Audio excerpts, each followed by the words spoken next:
It's time for high school football, presented by Sarshone Auto Group on Q92 and the Q92 Sports Network. The best Stark County football is heard right here all season long. Whether you're in a car, at home, or on the go, the action is live on Q92 and streaming on the Q92 Facebook page, X, and our YouTube channel. Now, let's take you live to the stadium and our broadcast team for tonight's kickoff on Q92 and the Q92 Sports Network. Here they go! Touchdown!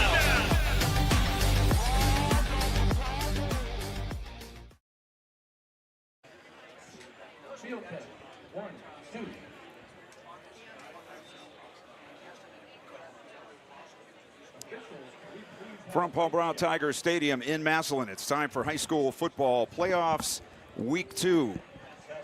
The Massillon Tigers at 7-3, hosting the 9-2 Hoover Vikings. Clint Scroggs and Brian Beatty, Ryan Bevere all here with you tonight on what was a rainy day and an overcast day, but we're not expecting any rain tonight. We could have some slippery conditions as the game goes along, but we'll have temperatures in the 50s. The breeze will make it feel a little bit cooler.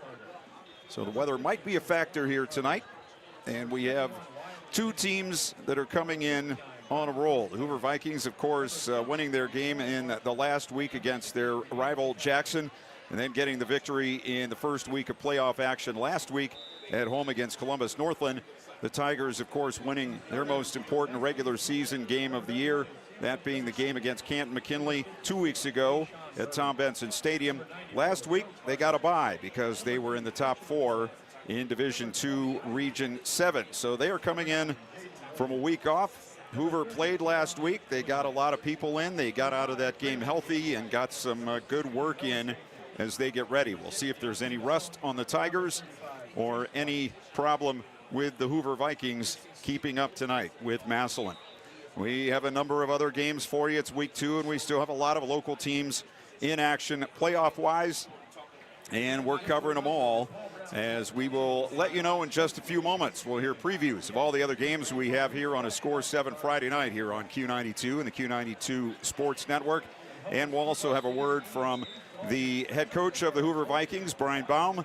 Unfortunately, weren't able to talk with Nate Moore this week. That was all my fault. So not on Nate there for not being on the pregame. That was all on me. But we will hear from Brian Baum a little bit later on in the pregame. So let's get you ready for a full night of playoff action. We'll hear previews of other games and the head coach of the Hoover Vikings coming up in a little bit. And we'll have kickoff right around the top of the hour here from Massillon. It is the Massillon Tigers hosting North Canton Hoover. We'll come back with more after a timeout. You're listening to High School Football, presented by the Sarshone Auto Group on Q92. Northeast Ohio knows football, and Sarshone Auto Group knows Northeast Ohio. As an official partner of the Cleveland Browns, Sarshone Auto Group serves our community with the best selection and the best service. From Ford, Chevy, Chrysler, Dodge, Jeep, Ram, and more. From the toughest trucks to the SUVs that fit your family. Sarshone Auto Group, an official partner of the Cleveland Browns, and the place where Northeast Ohio comes to drive. Visit Sarshone.com. It's round 2 of the OHSAA playoffs this week, and that brings us to Austintown, Ohio, home of the 8-1 Fitch Falcons, who tonight will be hosting the 6-5 Green Bulldogs on the Q92 Sports Network. Green comes into tonight's game on a 5-game winning streak and coming off an upset of the 6-seeded Garfield Heights Bulldogs, 21-6 in round 1. In that game, quarterback Tyson Hunko was very efficient. He was 14 for 20 for 186 yards, 3 touchdowns, and no interceptions. And 2 of those touchdown passes went to senior Evan Reed, who's been making an impact since returning from injury earlier in the season. Reed caught 5 passes for 73 yards last week as well, and ran for 70 yards on 19 carries. And the Green defense held Garfield Heights to just 6 points. This Green football team is getting hot at the right time of the year. But the Fitch Falcons have been hot all season long. They haven't lost since week 1 at Hudson. Fitch will be led by their superstar running back, DeAndre Richard, who is the all-time leading rusher at Fitch.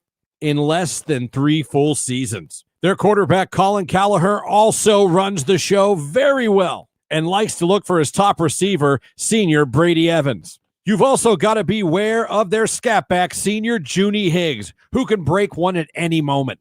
It's a battle of two explosive offenses here tonight, and you can hear all the action at Q92radiosports.com and the Q92 YouTube channel. Green and Fitch. Kickoff is at 7 o'clock. I'm Christian Bigglesworth for the Q92 Sports Network. Good evening, everyone. I'm Jay Wilhelm with the Q92 Sports Network. I'm live inside Blue Streak Stadium as Lake plays host to Hudson in this Division II Region 5 Ohio High School playoff game brought to you by the Sarshone Auto Group. Hudson comes in with the 5 seed, having knocked off 12 seed South in round 1, 27-0. The Explorers come in with a record of 9-2, finishing 6-1 in their conference play. They are as hot as anyone coming into tonight, as they have won 4 straight. And in 3 of those wins, their defense pitched a shutout. They'll have to win on the road tonight if they want to avoid going home. Lake enters tonight the 4 seed, as they had a first-round bye last week. The Blue Streaks come in with a record of 7-3. They finished 3-3 in the Federal League. They lost a heartbreaker in Week 10 to their rival Green, 34-27 in the Battle of 619 that came down to the last play. They've had to sit with that for 2 weeks, and you can best believe Coach DeGeorge and his players are chomping at the bit to get after it here tonight. One goes home, one moves on, and the winner here tonight will face the winner of Boardman-Akron-Hoban next week.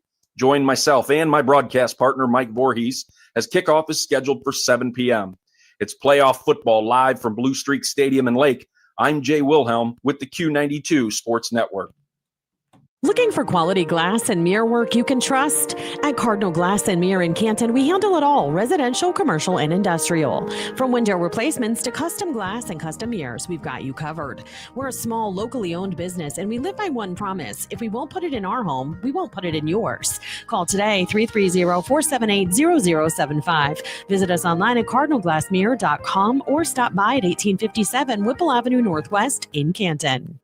2 teams that are having magical seasons will collide tonight in round 2 of the Ohio High School football playoffs. After taking down Malvern in an emotional and gritty 7-6 win against their arch rivals just 2 weeks ago, the East Canton Hornets took down a tough Lisbon team 28-21 in round 1 of the postseason at home. A big reason why was because of Aiden Stevens, as he had 10 catches at wide receiver for 110 yards and 2 touchdowns and had 5 tackles on the defensive side of the ball. It's East Canton's first playoff win since 2018, their third in program history, and with 9 wins in 2025, Spider Miller's Hornets have tripled their win total from a season ago. But tonight, it's their biggest test yet, a road playoff showdown against the Fairport Harbor Skippers out of Lake County. This game is actually being played tonight at Riverside High School due to ongoing renovations being made at Fairport Harbor High, but it will definitely have the feeling of a Skippers home game. East Canton will have a commute of just under an hour and a half compared to Fairport Harbor's, which tallies in at just under 15 minutes. And there is a buzz in the Skippers program in 2025. They come into tonight's game undefeated and are looking for their first playoff win in program history coming off of a first-round bye. We have all the makings for a fun one here in Painesville tonight, and we hope you can join Robert Coleman and I for kickoff at 7 o'clock on the Q92 Sports Network. From Riverside Stadium in Painesville, Matt Corrali, the Q92 Sports Network. Well, tonight here at West Branch, we expect a dandy 10-1 Norton at 9-1 West Branch. The Warriors, the number 4 seed, they had a bye last weekend. Norton, the number 5 seed, they basically had a bye last weekend. They beat Edgewood 63-13. 7th playoff appearance, 6 in a row for the Panthers. Meanwhile, the West Branch Warriors, this is their 15th playoff appearance. The Warriors have been in the postseason for 5 consecutive years. This has all the makings of a real shootout tonight. The Norton Panthers are averaging 53.3 points a game. West Branch is averaging around 32 points a game. But the big story tonight here could be the defense of West Branch. They are allowing just 11.2 points per game. led by Zach Coffey, Grady Close, Lucas Black, Clayton Day, and a cast of others. Meanwhile, those guys will have to stop a very potent offense for the Norton Panthers, led by quarterback Trey Kirsten, thrown for almost 1,600 yards and 27 touchdowns this season. And if it's not going too well in the air, they can always go to the ground. Alex Minan, a great wide receiver, 18 catches, 251 yards. Isaac Hunter, 336 yards. And, well, there's Buddy Willig. He's caught 37 balls for 857 yards. This has all the makings of an instant classic. We'll see how Mother Nature handles her business tonight, and we'll see how Norton and West Branch handle theirs. Kickoff at 7 o'clock tonight. You can join me and Caleb Norick on the call. It's Norton and West Branch in a dandy right here on AM 1310 WDPN. We'll be streaming live at Q92radiosports.com. RG Drag, Stark County's premier career center, offers programs that prepares its students at the high school level for careers and continued education beyond high school. Upon completion, RG Drag students have an immediate opportunity to obtain a well-paying job in many exciting career fields. We offer everything from culinary, dental assisting, engineering, sports turf and landscape, welding, and so much more. Contact RG Drag to find a program and career that's the perfect fit for you. RG Drag, where careers begin. We are live from Mentor, Ohio. The road to Canton has been narrowed down by 1 week. The Jackson Polar Bears will be traveling to Mentor to battle the Cardinals. Jackson's cargo will be lighter tonight as 4 players from the Polar Bears were ejected from their playoff game last week. Jackson is coming off a 24-17 win from Brunswick in the 6-5 on the year, led by quarterback Lucas Increment, who has 1,007 yards, 9 touchdowns. He will be teamed up with Max Cows, who has 530 yards and 5 touchdowns. Running back Corey Jacobs is still questioned if he'll be able to play or not due to being ejected. Mentor is coming off a perfect season of 10-0, earning the first round bye. Tonight we will see if the week off helps being prepared. Mentor is led by quarterback Brogan Jones, who has 1,659 yards, 15 touchdowns. Lining up next to him in the backfield is Jackson Farley with 1,465 yards and 24 touchdowns. This is Jackson Polar Bears versus Mentor Cardinals, Region 1, D1, Week 2 playoff game. Join myself, Ryan Rowan, and my partner, Ryan Rivera, on Q92sports.com or on the YouTube channel. It's round 2 of the OHSAA playoffs, the regional quarterfinals, and we are at Tom Benson Hall of Fame Stadium for the matchup between the number 11 seed Medina Battling Bees and the number 3 seed McKinley Bulldogs. Medina comes in tonight riding high off of an upset victory last week over the number 6 seed Strongsville by a score of 28-25. Leading their offense is the dynamic sophomore quarterback, Beckett Vorgan, who has stepped up after their starting quarterback suffered a concussion a few weeks ago. He's dual threat. Last week had 66 yards on the ground and 191 yards passing. 111 out of the 191 yards passing last week went to star receiver Brian Wichter. Wichter had 11 catches for that 111 yards and 2 touchdowns last week against Strongsville. The number 3 McKinley Bulldogs comes in tonight's game after having a bye last week. McKinley's defense haven't allowed more than 25 points per game all season long, averaging just 15.3 points per game. The Pups will rely on junior linebacker Antonio Stevens, defensive end Colin Hinkle, and in the secondary, senior Chris Crook. Stevens with 90 tackles on the season, 14 for loss. Hinkle, team high, 5.5 sacks and 13 quarterback hits, and Chris Crook has a team high with 4 interceptions. Offensively for the Pups, keep an eye on sophomore running back Kylan West. West has racked up nearly 1,200 rushing yards and 11 touchdowns on the season. Find out who wins and advances to the regional semifinals right here on the Q92 Sports Network. Join me, Ryan Keller, with the action. Kickoff at 7 o'clock from Tom Benson Hall of Fame Stadium. It's Ryan Keller, Q92 Sports.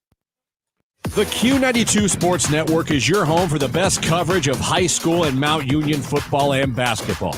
Be sure you're following us on our social media. Just follow Q92 Sports on Facebook, Instagram, YouTube, X, and Threads. You'll know what games we'll be broadcasting week to week, and we drop photos and videos from all of our high school and Mount Union broadcasts. Be sure to follow Q92 Sports on Facebook, Instagram, YouTube, X, and Threads, and stay connected to the Q92 Sports Network.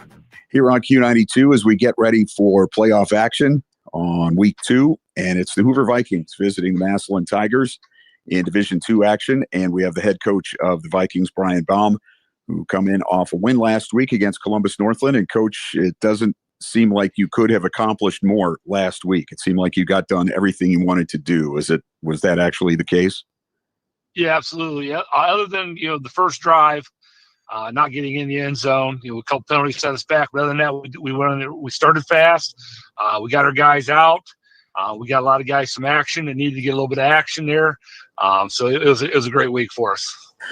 Well, that steps into the topic of having your backups ready when they are needed. Now, last week it wasn't a case where, they were needed to come in and win the game for you, but it was obviously a testament to how ready those guys are on a week-to-week basis. Could you talk about some of those people who are basically waiting in the wings? You never know when your opportunity is going to come. I always tell the guys this could come your sophomore year, could come halfway through your senior year. Example, Wyatt Bazzini, a big lineman for us second season. He got healthy. He's a big kid. He got ready, and next thing you know, he's one of our better linemen for us. And it was big because we lost Jasper Wrights, our left tackle. So now, he moves in there. He starts every game for us, and the line just kind of get going because a guy was ready to go. Well, before we talk about some X's and O's this week, of course, your team heading to Massillon, Paul Brown Tiger Stadium. Everybody, familiar with the tradition and all of that. Is it kind of like a Hoosiers moment where you go and you measure the height of the basket, just to let everybody know that this is a football field just like every other one, and to do the job just like you always do? Yeah, we bring it up. Hey, embrace the atmosphere. Embrace the environment. They want to make it a home field, man. Rightfully so. We respect everything they do. So embrace this opportunity to go over there and play in this environment and make it yours. And that's the message we've been going. I must have heard Eye of the Tiger 1,000 times this week, and the ragtime and all that stuff. We want these guys to be ready, not to be distracted, and just go out there and play their game. Well, when you see Massillon on film, of course they had a week off last week, but they've been trending upward in the second half of the season. What do you see when you see the Tigers? They obviously have really good athletes, some nice size in the line. They're a good team. They're well coached. We've got to go out there and we have to be sound at the point of attack because they are they can be very physical, and if you allow them to bully you, they will. And they got a nice back. I got a couple nice backs, but with number one back here running the rock a lot, a big physical kid, goes right into what they're trying to do, and they shorten games and they bully you up front. So we have to be sound at the point of attack on both sides of the ball. I think when most people think about your team, they think about your offense. The defense has obviously played well through the season, but when they are up against a good offense, what do they try to do defensively? Yeah, we have to fly to the ball. We have to gang tackle 11 halves of the ball. We're led up front by some good linemen. Jack Zarko in the middle, David Tully. Then you got some linebackers, Carter and Chase Lukens are doing good things. And in the secondary, Carson Morris, Aiden Kish, being able to tackle and cover the way they do. So we got guys in every position that can make plays, but we have to do it together, and we're well aware of that.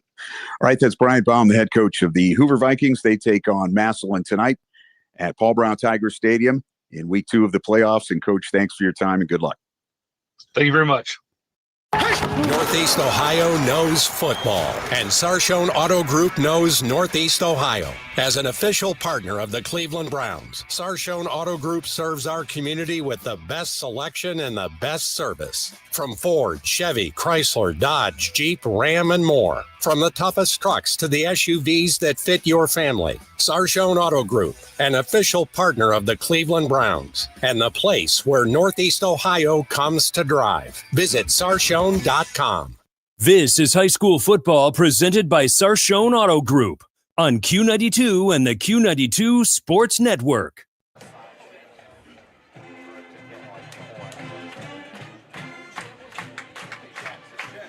And welcome back to Paul Brown Tiger Stadium here on Q92 and the Q92 Sports Network. Clint Scroggs, Brian Beatty, Ryan Bevere. on a chilly, damp evening. It's week 2 of the playoffs, but week 1 for the Massillon Tigers. As I said earlier, we did not get a chance to talk with Nate Moore this week. That was a technical problem that we weren't able to solve in time. Not for lack of trying, but in any case, Nate Moore has, I'll ask you what I was going to ask him, and that is kind of an unprecedented situation here in which you come into week now 12 of the season, week 11 for you, a week off. You got a bye for being the 3 seed in the region at the end of the regular season. You got a bye. You're playing against a team that played a really good game last week and did everything they wanted to. How do you anticipate the team responding to that and coming out here early? Yeah, I think, you get a good week of practice. You get experience keeping everything the same. Now, if there's a team that can adapt, it's Massillon. I mean, they've flown across the country and played football. They play a little bit everywhere. So I think they will adapt, and Coach Moore will have them ready to go. But they might come out a little flat, and if they do, North Canton needs to take advantage of that right away. Well, I think maybe a key to this game tonight is North Canton getting ahead in this game. As Brian Baum just said, the Tigers would like to be the bullies. They're going to throw it around a little. They have some talented receivers, but boy, if Nate Moore had his druthers, he would say, I just want to run the ball, run Xavier Owens, run McMullen, hold on to the ball, let the clock run. You can't do that as much if you're behind. And if the Hoover Vikings can get ahead in this game, get a jump on Massillon, maybe they can negate some of that. How do you do that as the Hoover Vikings? Yeah, it's taking care of the football is number one. And, we've had them the last couple of weeks here when the dumb penalties inside the 30, inside the red zone, the offsides, the holdings, you can't have that against a team like Massillon. So when you're inside, you got to get points. When you're inside the red zone, take care of the ball. And then, it's going to come down to some special teams. You got some athletes on both sides, and, Andy's is dangerous at any point, and, Mass the same way. You might be a punt return here, so special teams are going to have to play well. I really think with Hoover being a senior-oriented team that, they're not. This is an atmosphere. It's a great atmosphere for high school football. There's no doubt, and you don't want to be too high. But I think being seniors, I think they'll have a good lookout for tonight. All right, the North Canton Hoover Vikings are led by their quarterback, who is John Collins, who has thrown for 1,658 yards this year, 18 touchdowns, 4 interceptions, and of course they're due everything. Jack Andes, he's run for 553 and 7 scores. He's caught 48 passes, more than twice as many as anyone else on the team, for almost 800 yards, 12 scores. He's also involved in other areas, kick returning and things like that. You hope a guy like that can have a good game on a night like this against a good team to showcase what he's able to do. Yeah, he'll have the opportunity to really, shine tonight and, take this opportunity and make the best out of it. So he's just a all-around great high school football player. I know he's going to college for baseball, but he is a special high school football player, and you like seeing that. Well, defensively for North Canton Hoover, we've seen it the last couple of weeks. Carter Lukens, he had punt block for a touchdown, interception return for a touchdown, and he's done just about everything for that defense, which I think is underrated. Their offense gets so much attention with Andes and Collins, etc. Their defense is really strong. What I'm worried about on their side is line people playing both ways against this Massillon team. Yeah, it's week 12, and they're going to be in football shape. They're ready to go. But Zarko up front, I think he's one of the best defensive linemen in the county. He has to perform. Like you said, they're going both ways. So, that's another thing, if you can get some quick scores, get some rest, get some rotation, that way it would be nice also for North Canton. All right, McKinley 21-14 a couple of weeks ago, which they won on a punt return in the last 5 minutes of the fourth quarter. They've outscored their opponents this year 300 to 199, and they've given up 117 of those 199, and they're 2 points in the other 7 games of the season. They're led by Xavier Owens, 974 yards rushing, 13 touchdowns, 108 yards a game. Anthony McMullen has come out as a good backup over the last few weeks. He's rushed for 514 yards, a 4.7 average, and 3 touchdowns. Manny Patterson is their quarterback. He now has a full season under his belt. He's started 9 games this year, 1,087 yards, 65% completion, 15 TDs, 7 interceptions. Giorgio Jackson is their leading receiver as far as catches with 34, 11.7 average, 7 scores. Deontay Malone has 400 yards, 1 more than Jackson as far as yards are concerned, and 28 catches, 14-yard average, 6 touchdowns. This is a team that can get it done a lot of different ways offensively. Yeah, and it starts at their quarterback. I've been impressed with Manny all year. Every game we've done, he's very accurate. He has 7 interceptions, and we haven't seen that from him in the games we've done. But he's very accurate. He'll just pick you apart, and he's a very smart quarterback. He's not going to make the mental mistakes, forcing something in there. He'll throw it away, and he still is dangerous with his legs. And only a junior. Here come the Tigers.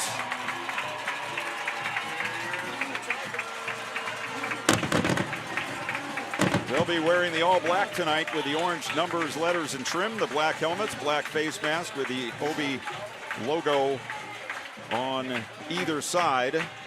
And the North Canton Hoover Vikings looking like the Hoover Vikings of old with the white jerseys, the UCLA stripes and orange and black over the shoulders, the black pants with the orange and white down the side, the orange helmet, the black face mask, and the white and black stripes across the top of the helmet, just like your dad used to watch. All right, let's take another timeout. We'll come back and get you set for the kickoff as the Massillon Tigers host the Hoover Vikings. That's coming up next. You're listening to High School Football, presented by the Sarshone Auto Group on Q92. AWP Safety, North America's leading traffic safety company, wishes the best of luck to Stark County student athletes this fall, and they need you. Join AWP as a protector for steady work and an important job keeping people safe. They offer paid training, certification, referral bonuses, and advancement opportunities. To apply, visit jobs.awpsafety.com. That's jobs.awpsafety.com. Go back and relive all the action with Q92 Sports on SoundCloud. Whether it's high school or University of Mount Union football and basketball, we've got you covered from 2016 through today. Catch every thrilling game and heart-pounding moment anytime you want. Q92 Sports is your go-to for local sports action. Find us on SoundCloud at Q92 Radio, and don't forget to stream all of our games live on Friday night at Q92Radiosports.com. This is high school football presented by Sarshone Auto Group on Q92 and the Q92 Sports Network.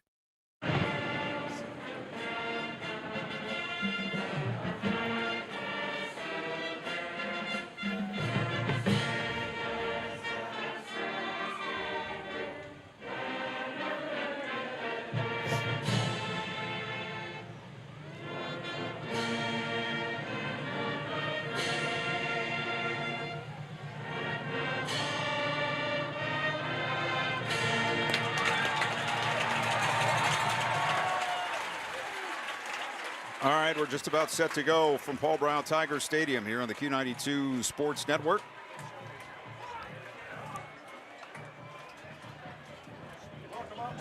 Talk about a strong start for the Hoover Vikings. Massillon Tigers have been known for their strong starts in these big games, whether it's getting a big play offensively for an early score or causing a turnover early. Something the Hoover Vikings have to avoid at all costs, I would think, here tonight. Yeah, you got to limit the big plays. You got to keep, ball between the, the hashes, how you or contain it. You don't want to get that big play and gang tackle. And I think Coach Bal understands that. It's just getting it done. And like I said, I've been going back to Hoover all year, just as senior oriented across the board. I think that's what you're going to kind of hang your everything on tonight with these gentlemen. So. Well, it will be the Tigers kicking off. Typically, when the Tigers win the toss in these games, they take the ball first, but they're kicking off here this evening.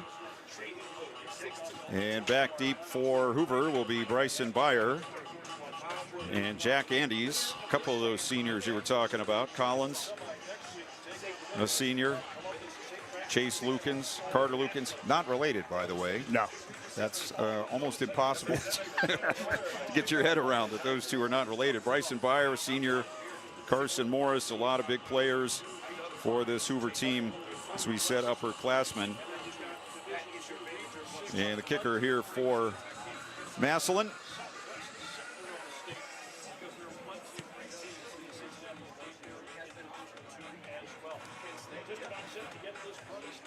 It'll be Mateo Herrera. He is a junior. And Herrera on the season has made all 39 of his point after attempts. But only 1 of 3 on field goals. 2 misses were blocked, and we saw those blocks here week one against Glenville. One that would have won the game and one that would have extended it in overtime. His 2 misses this year. His only other one is was good. And so the Tigers will kick off. 2 back deep. The Hoover Vikings will work from our left to our right toward the scoreboard at Paul Brown Tiger Stadium. 7 o'clock, and we are ready to go. 53 degrees. And actually, the breeze has slowed up a little bit and should not be a factor. Here's a nice high kick. It's going to come down right at the goal line, and it's going to be Byer, and they're going to call him in the end zone. So he had a foot back in the end zone. That's an automatic touchback, and the Hoover Vikings will take over 1st and 10 on their 20-yard line. Brian Girdlestone is their center. Wyatt Vizzini, Ian Kirkpatrick are the guards. Jack Zarko, Nolan Martin are the tackles. Their receivers, Drake Cooper, Michael Stater, Bryson Byer, Aiden Kavanaugh, the H-back. John Collins, Jack Andes will line up in the backfield. We'll see where they put Andes to start things, and if they have anything special planned for the Tigers as we get going. They'll bring 3 receivers to the near side and 2 out to the left. So Collins alone in the backfield in the pistol on 1st down. Now he brings Lameline back into the backfield. He takes the snap, runs up the middle, and gets about 1, maybe 2 yards. Tackle in the middle for the Tigers by Zayshawn Murray, a senior, 6 feet and 295. He is the prototypical nose guard. Yes. Same formation on 2nd and 8 here for the Vikings.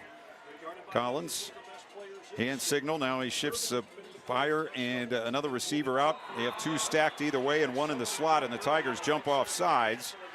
So it'll be 5 free ones. Joe Carter, the right defensive end, jumps into the neutral zone, so it will be a 2nd and 3 here for Hoover from their 27-yard line.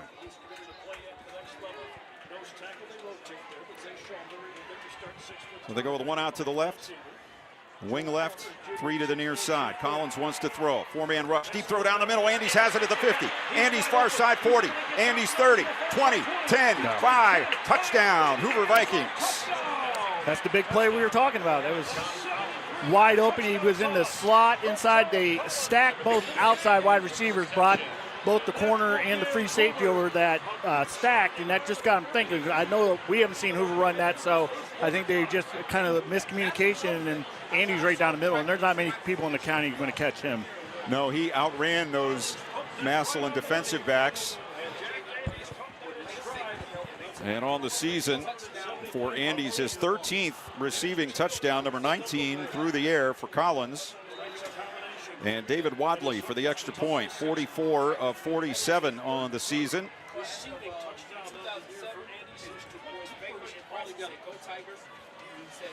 Holder is Aiden Kavanaugh. Snapback is a good one. Ball is down, kick up, and it is good. Timeout on the field.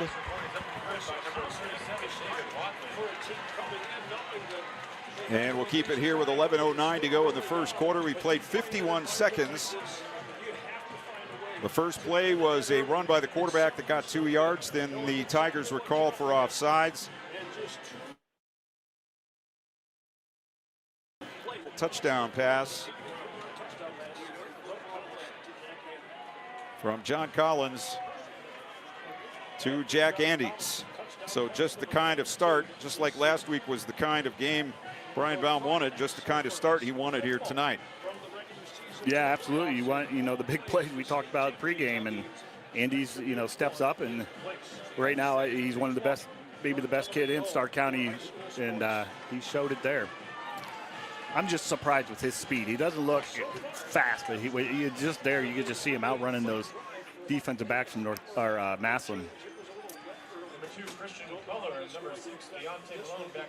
Joey Radinger will kick it off for the Vikings. Two back for the Tigers, standing on the 5-yard line. Hoover with the score early in this one. Kick is bouncing down to the 10-yard line. Coming to the near side.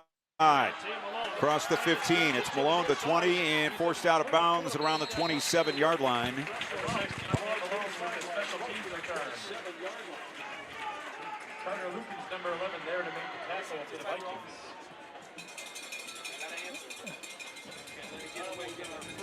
I'll get a shout out for number 28, Nathan Sikora. I think he was one of our scout players of the week, if I'm not mistaken, but he took just the perfect angle and took up 2 blocks so the other guys could make the tackle on that. That's just a great special teams play there. On first down, the Tigers with Patterson. And Owens in the backfield. Quick throw near side. It's caught. And out to the 35-yard line, the 36, the 37-yard line goes Eli Moore with the catch. If that's the right name. In any case, it'll be second and short here for the Tigers. I believe that was Deontay Malone actually with the catch, number 6, not number 8. Actually, they're going to check that, make that a first down, it looks like. Wow, okay. At the 37, so it is a first down. We'll bring the 2 tight ends to the near side of the field.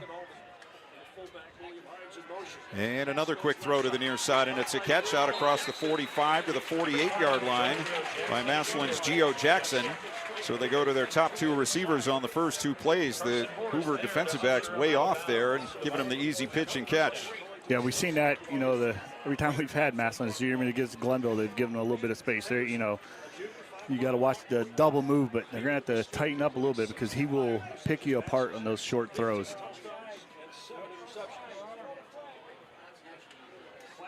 Here's Patterson giving to Owens up the middle, and he scoots through, and he's gone. 51 yards, and the Tigers a point away from a tie. Well, this is going to be fun.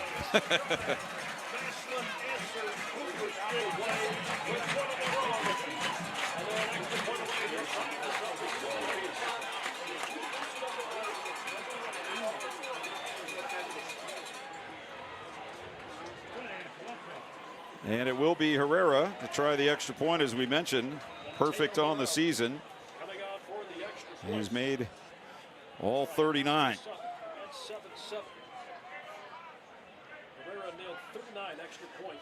Kick on the way. It is good. And we're tied with 10:26 to go in the first period. We'll take a timeout. You're listening to High School Football presented by the Sarshone Auto Group on Q92.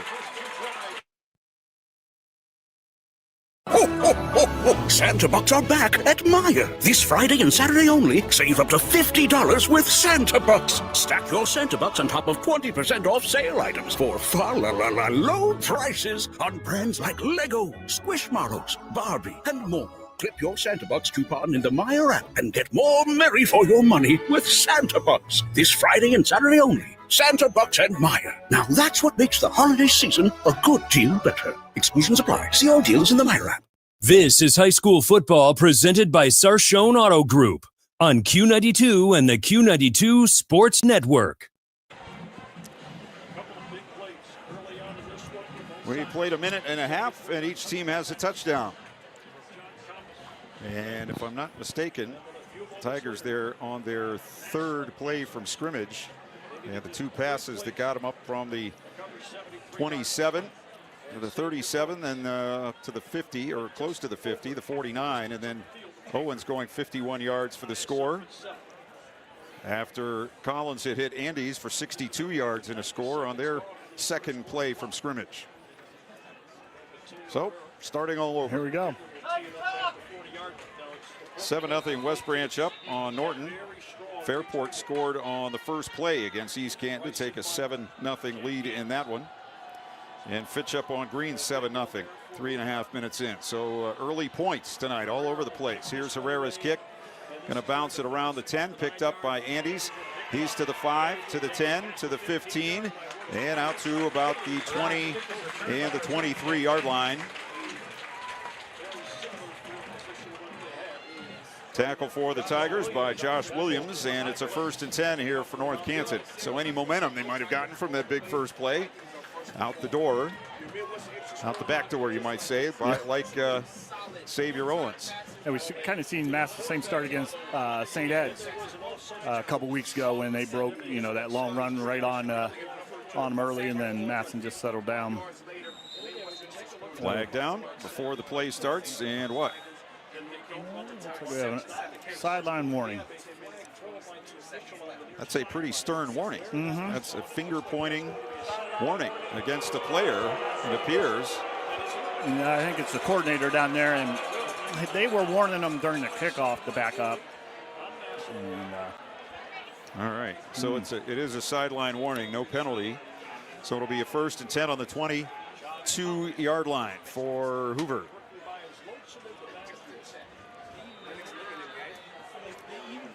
They go with a wing left, receiver out to the left, 3 receivers near side. Now Andes goes in motion into the backfield. They hand him the ball on the sweep, turns it upfield, 25, 27, 28, 29, 30, 31. As the pile is being pushed forward, they'll spot him on the 30.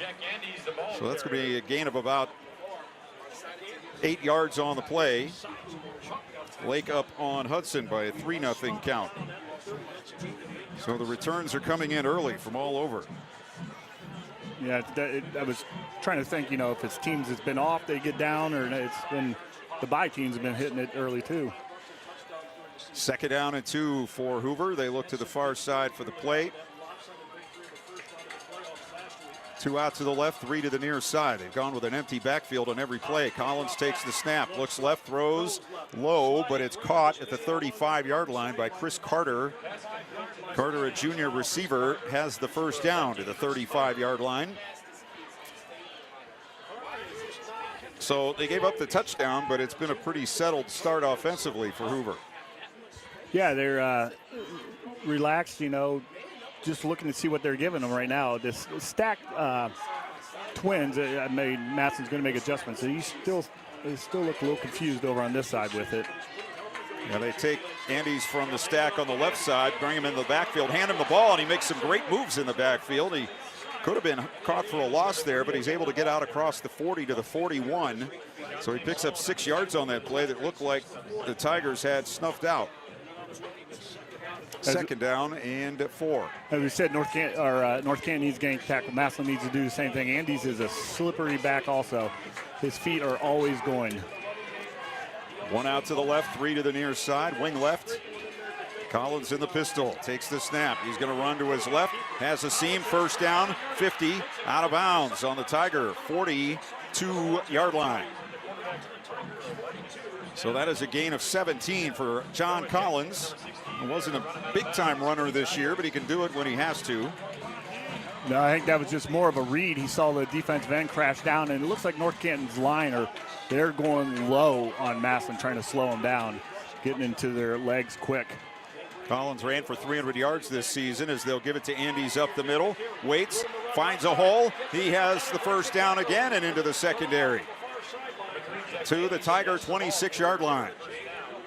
So Hoover making a statement here early on offensively. Another big gain there.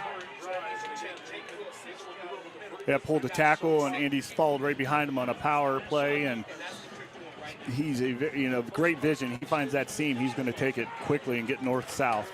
15 yards for Andes. Trips near side. 1 out to the left, wing left. So they have the Tigers spread out here, and Collins going to run again and has another big hole. Left side, 20, out of bounds. Inside the 20-yard line at about the 17, which would be about 9 yards on the play. Looks like they've decided we can run to the left. That's where just about every play's gone. Yeah, then the backside's chopping. It's a legal chop. It's not, I don't want to say, they're not engaged, but the backsides are taking the legs out, so there's no pursuit angle backside, and they're finding that seam with the kicking out the strong safety there. 2nd down and 1. Collins looks right. Now he's under pressure, and he's down. They wanted to throw the quick one out to the near side to Byer, but he was covered, and time ran out for Collins back on the 20. It'll be 3rd and 4.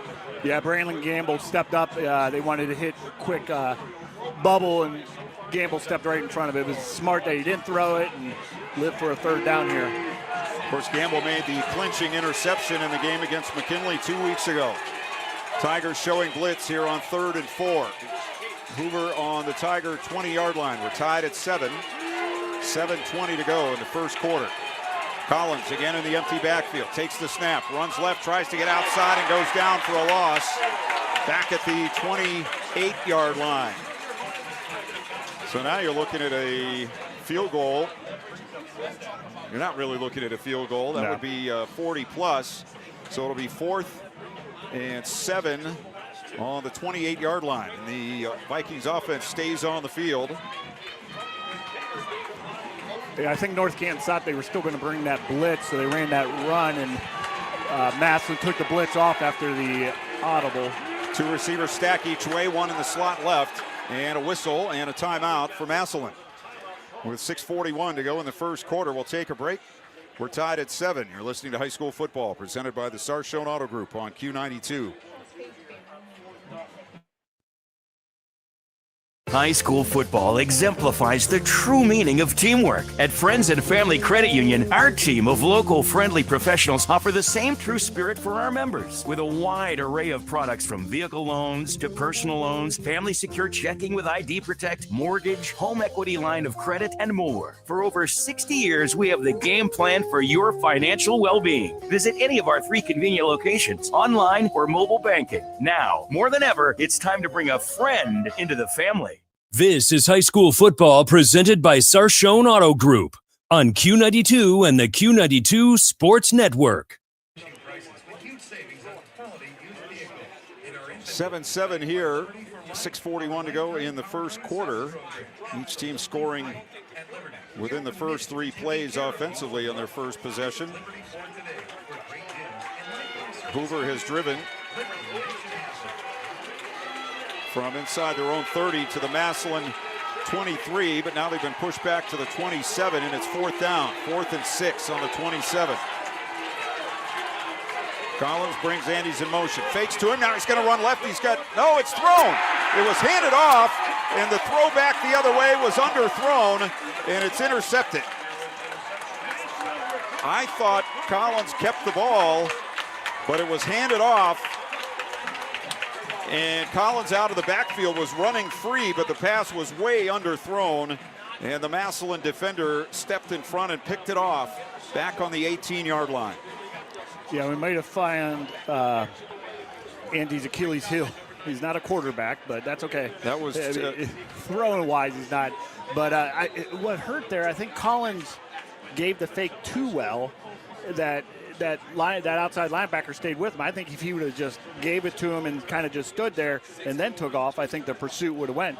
Like you said, you thought he had the ball. I thought he had the ball too. That it was too good of a fake, and the linebacker stayed with him. So the Tigers from their 18, 1st and 10. Quick throw near side. It's a catch out at the 20. Look out. 30. Gio Jackson, 40. Near sideline and out of bounds at the Hoover 40 and a flag. I think they're going to get a face mask here against the Vikings. So just like that, Hoover had a play that looked like it could go the distance. They come up short, and 1 play and 1 flag later, the Tigers are going to be inside the 25-yard line. Yeah, one-on-one coverage towards Massillon's sideline. It was just a quick bubble, great block by the wide out, and just one-on-one. You got to come up and make that tackle. You're on that island. You're going to put the ball right on the 25, so the Tigers with a 1st and 10. They'll send Jada Thigpen out wide to the right. They'll have the double tight end, H-back to the left. Now they'll switch over to the right side. Jackson is the wide receiver to the near side. Play action. Patterson rolling right, looking downfield, throwing, caught at the 10-yard line. First down. That catch was made by Jackson, I believe. He's a little bit shaken up on the play, but it'll be first and goal. Tigers, ball right on the 10-yard line. We're at 6:15 to go in the first quarter. It will be first and goal. Jackson going to come out of the game now. He was shaken up there. They have Thigpen in as the receiver to the near side. Now they have two receivers in the backfield. In there with Owens is Anthony McMullen. Wing left is Will Himes, the H-back. And it's a handoff up the middle. And not much there for the ball carrier into the 8-yard line. That was McMullen, who came into the game this week with 514 yards and 3 touchdowns. Hudson scored a touchdown to go ahead of Lake 7-3. Green and Fitch tied as Green scored, and they recovered an onside kick, so Green will get the ball back. They're 7-7. McKinley up on Medina 7-0. West Branch 14, Norton 0. So they'll go this time with receivers each way. Malonin is the near side receiver, and they'll hand it off and bouncing it to the outside. Here comes Owens for the corner, and he'll score. 8 yards for Xavier Owens, untouched. And his 14th rushing touchdown of the season puts the Tigers on top.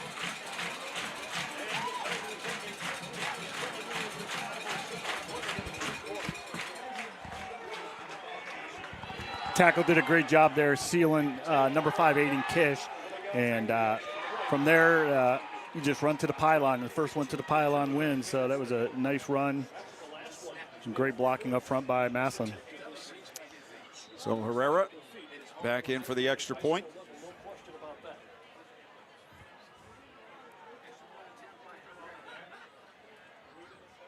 Good snap, good hold, kick, a high one, and it's good.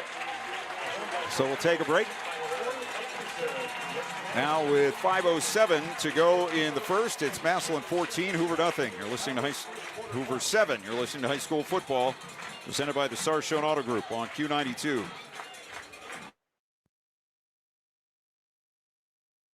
RG Drag, Star County's premier career center, offers programs that prepares its students at the high school level for careers and continued education beyond high school. Upon completion, RG Drag students have an immediate opportunity to obtain a well-paying job in many exciting career fields. We offer everything from culinary, dental assisting, engineering, sports turf and landscape, welding, and so much more. Contact RG Drag to find a program and career that's the perfect fit for you. RG Drag, where careers begin.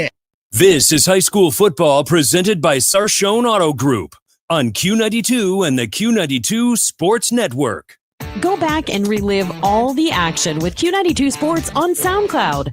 Whether it's high school or University of Mount Union football and basketball, we've got you covered from 2016 through today. Catch every thrilling game and heart-pounding moment anytime you want. Q92 Sports is your go-to for local sports action.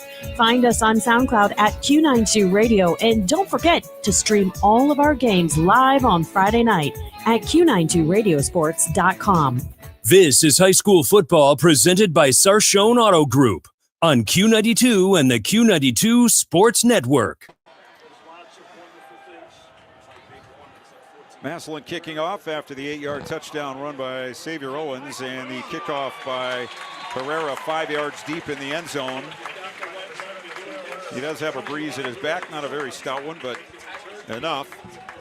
And the Tigers force Hoover to start 1st and 10 on their own 20. Vikings scored on their second play from scrimmage, a 62-yard pass from John Collins to Jack Andes. On their second possession, after the Tigers had tied it, they drove down inside the 15-yard line, had 2 negative plays, and then on 4th down, a gadget play pass was intercepted. This time they'll come out with 4 receivers to the left, the far side of the field, and 1 to the near side. Collins again, empty backfield. Takes the snap, looks left, now he's going to run, and he'll get to the 21, and that is it.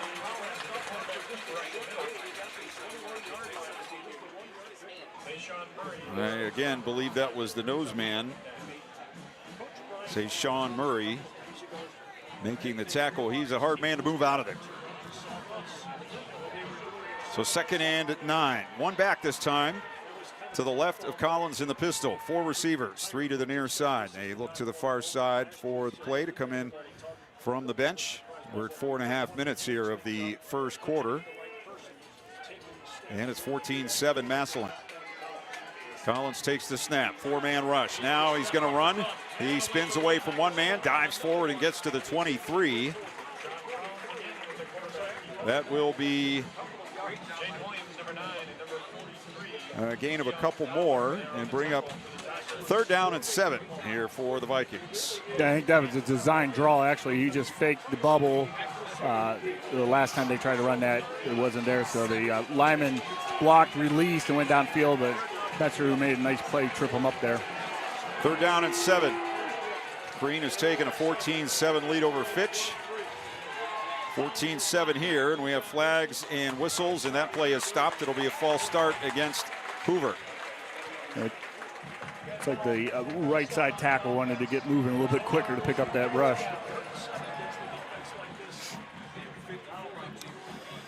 So that'll back him up and set up a 3rd and longer. 3rd and 12 from the 28.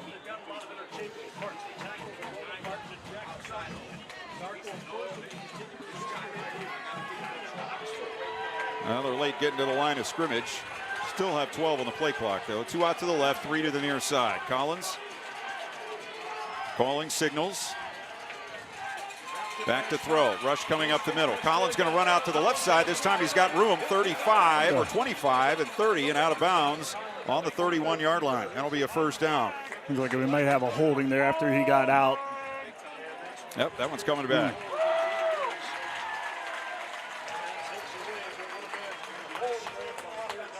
Something we see so often, a guy gets going, the lineman or the receiver has a hold on somebody, he just doesn't let go, even though the runner is already past the point. And a lot of times, when a quarterback scrambles like that, that lineman's going to twist, that defensive lineman's going to twist, and while he's twisting, you're trying to grab him, and it's just instinct, and that's a shame there.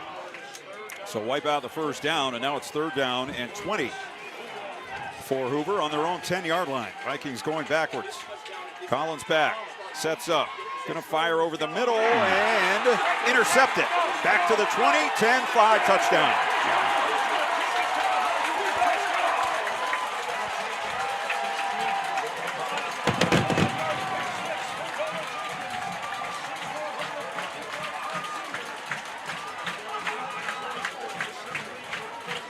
I don't know who he was throwing the ball to there. It was way behind the receiver, who was Andy's. I think that was Noah Jenkins who returned that for a touchdown.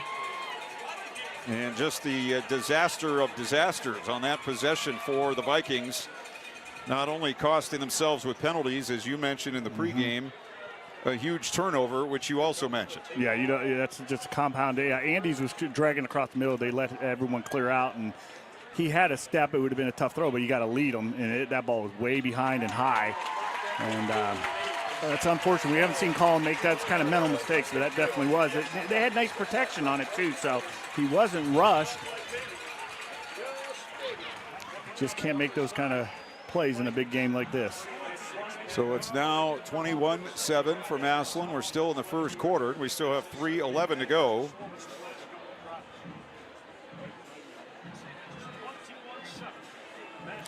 Hoover scored on their second play from scrimmage and had a 7-0 lead, but it's all gone sideways for the Vikings since then.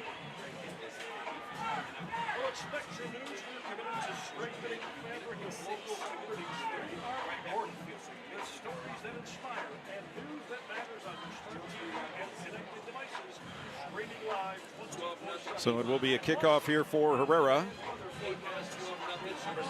Winner of this game will play the winner of the game between Ashland and St. Francis de Sales. If de Sales wins, that game will be down there. And the Sales with a 3-0 lead. Ashland was undefeated until week 10. They lost to Lexington, which cost them a 1 or 2 seed in that region.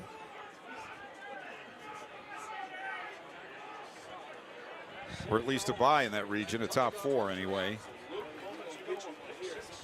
So it will be Herrera kicking off for the Tigers.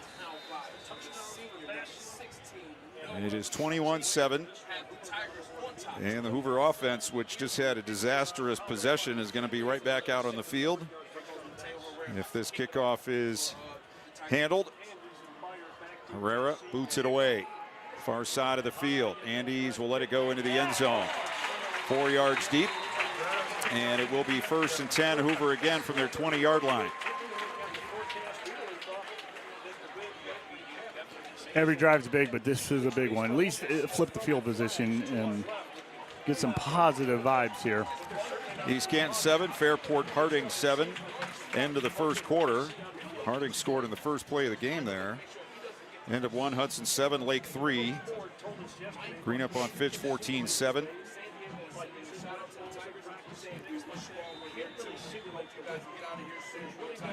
McKinley up on Medina 7-0. And on 1st down, it's Hoover. It's a handoff to Andy. Starts left, comes back to the right, tries to spin, and the Tigers are all over him. He'll be stopped inside the 20, so he'll lose maybe not quite a yard, but whatever the game plan was coming in, which was successful to start with, looks like the Tigers have figured it out.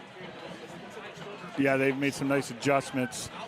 They're really key, and it looks like they're almost going to key Andy the rest of the night. Just put a spy on him. 2nd down and a long 10. Vikings look to the far side for the play.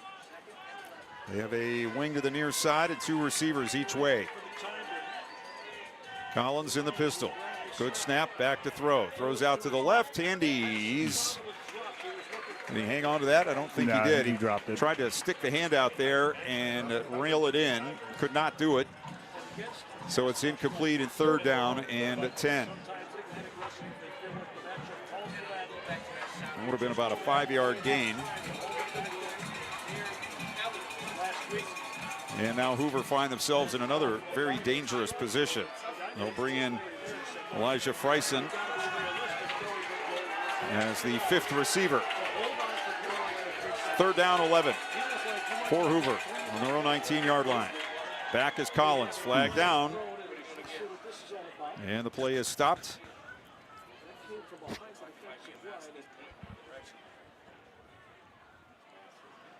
Looks like it's going to go against the Tigers.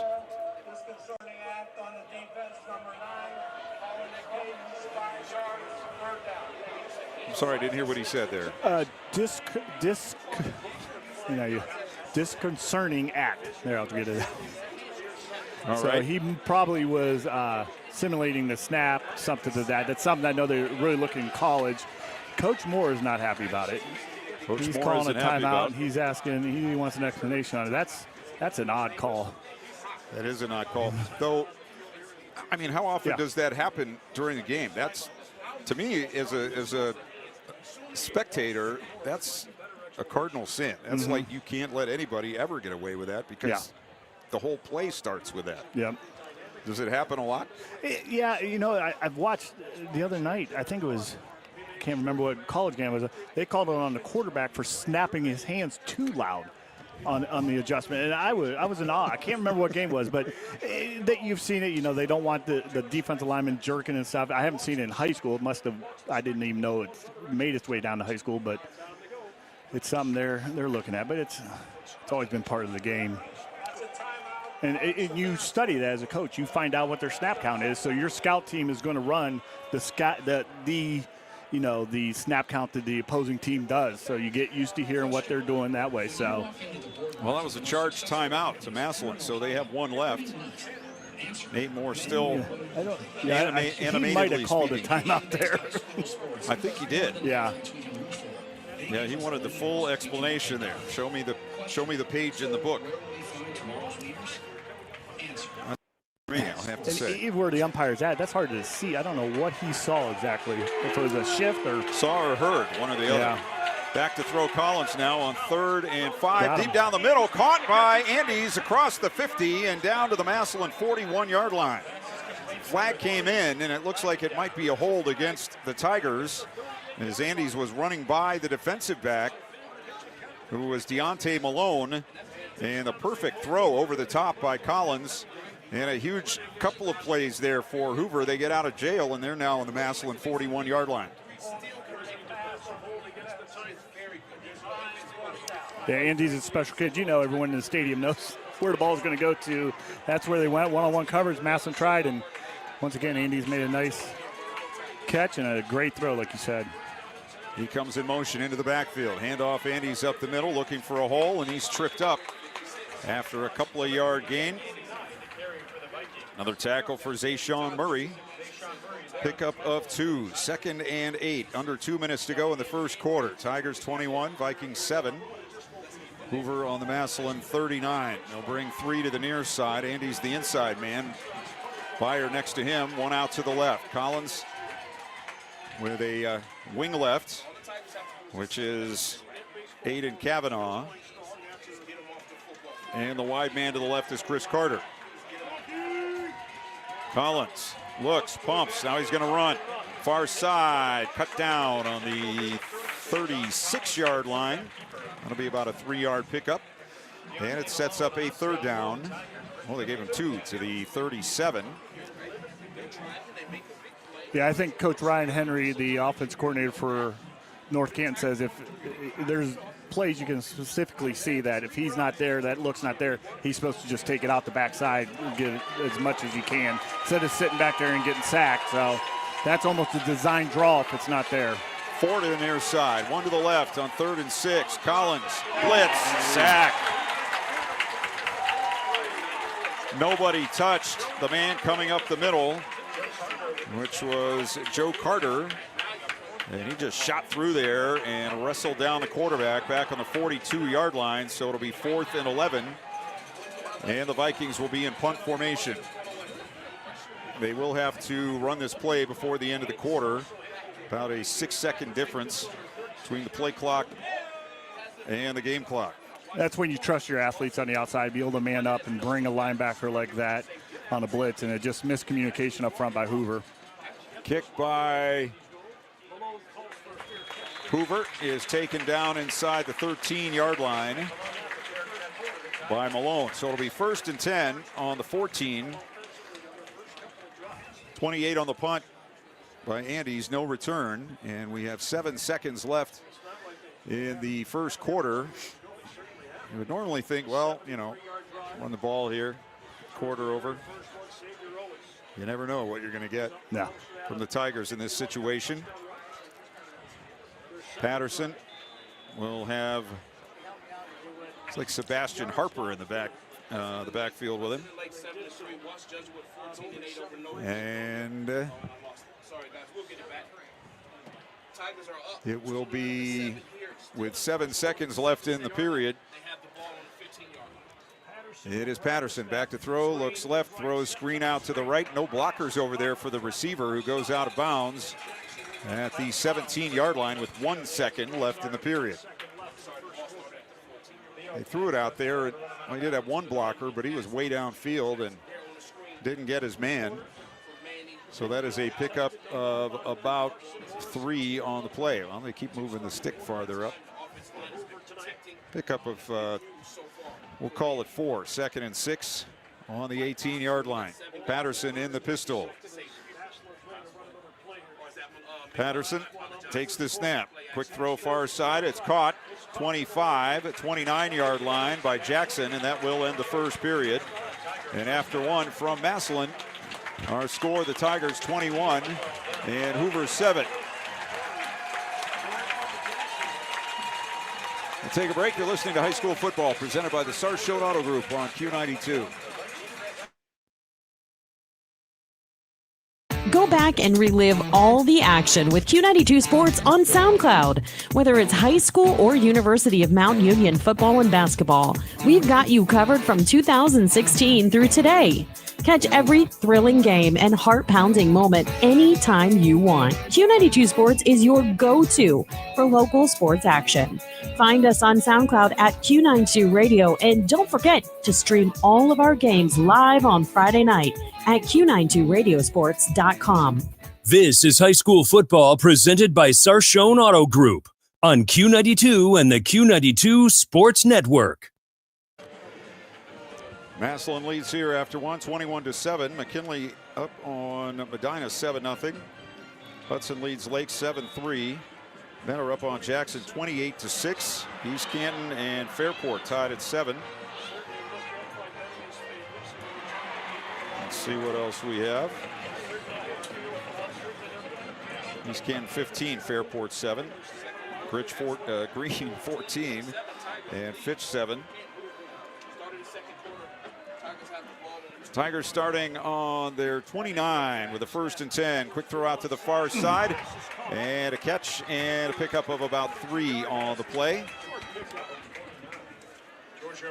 Tackle made by Nathan Sikora on the far side of the field as Rivera made the catch. It will be 2nd down and 6. Rivera, sophomore wide receiver. Through 1 quarter, 6 first downs to 5 for the Tigers. Total yards, 167 for Hoover, 155 for Massillon. And here is Patterson. And it's a handoff, and it's a 1-yard pickup right in the middle of the field. Patterson ran it himself, actually, so he'll be brought down to set up a 3rd and 5. Patterson 6 of 6 in that 1st quarter, so now he's 7 of 7 for 98 yards. Xavier Owens, 2 carries for 59. Jackson has caught 5 for 84. On the other side, Collins 3 for 5, 113, a touchdown, an interception, and Andy's 5 carries, 31 yards. 3rd down for the Tigers. First time they've been in 3rd down tonight, and they will have a 3rd and 5, now working toward the scoreboard at Paul Brown Tiger Stadium. 4-man line and a blitzing linebacker. Here's a throw to the near side and off the hands of the intended receiver. That's Harper coming out of the backfield, who couldn't grab it, just popped right off his fingertips. And the first incompletion tonight for Manny Patterson sets up a 4th and 5, and the Tiger punt team comes on the field. Rasmus Haynes is their punter. He averages 36 yards a kick. Andes and Byer back deep to receive for the Vikings, standing back around their 40-yard line. So we'll see if the Tigers actually do kick it away here. Green now up on Fitch, 17-7. Early 2nd quarter. Here is a punt, line drive. Andes takes it on a fair catch at the 37-yard line. 29 on the punt, no return, and 1st and 10 here for the Hoover Vikings from their 37-yard line. They trail 21-7. The big defensive stand for North Canton. A little help from Massillon with the drop there, but they had to get off the field and flip this field position a little bit here.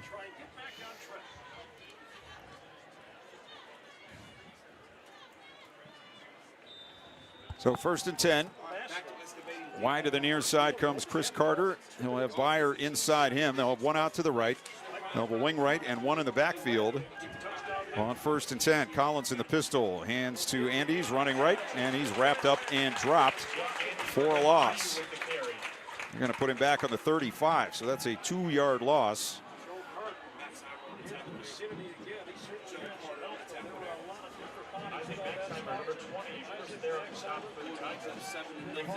Hudson up 7-3. Polar Bears down 28-6. East Canton 7-7 with Fairport. 2nd and 12 for the Vikings on their 35-yard line. Back to throw. Collins has time. Fires near side. Man wide open. It's Carter. Out across the 45 to the 46. He's close to a 1st down. He's going to be about a yard short. Chris Carter, the junior, came in tonight with only 9 catches on the season, but he's had a couple of targets. And now it's 3rd and 1 here for the Hoover Vikings. They'll bring in an extra man on the line. Aiden Cavanaugh will come in And Friesen will go out. Hoover needs to convert this one.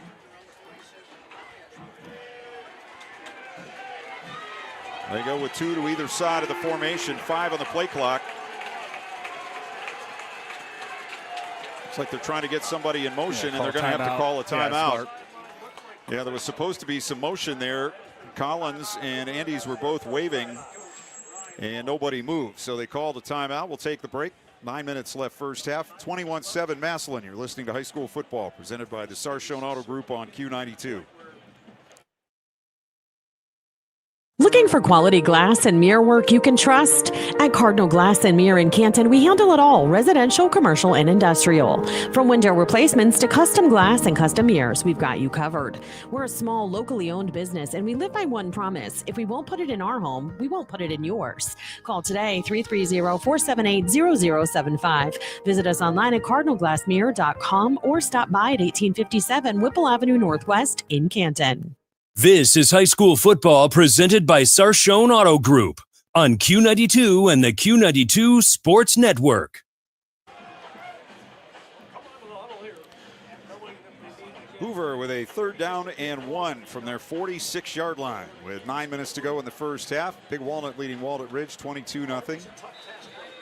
Mentor 28, Jackson 6 on the playoff scoreboard. 3rd down, play action. Collins runs it himself, dives to his right, and I don't know if he made it.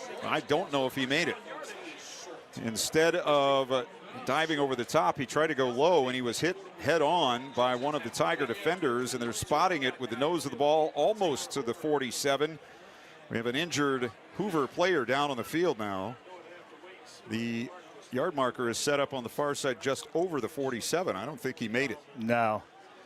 I think if we were college, we'd had a replay on that one. Not that the defender meant to go, but Collins went low, and that's when you have that kind of play. He's just as low, and it's tough, but that might have been a targeting play, but we don't have that call here. So they're tending to the injured Hoover player on the 43-yard line. It'll be 4th down and about a foot here for Hoover, and an interesting situation for Brian Baum, the head coach of the Hoover Vikings. Down 2 touchdowns. You're on your side of the 50. You need some momentum, but what if you give the ball up here, et cetera, et cetera? I think you go for it. I'm not even second guessing. That's the way I was leaning too. The only problem, it looks like the center's down because it looks like they're getting some snaps over there. I'm not saying that 50. Still can't get a number, but it looks like they grabbed the ball in the center. There's a new center over there, so that's a very big part of the, your nucleus right there, your center quarterback. So that might get in your head a little bit too. That is Brian Girdlestone, the center.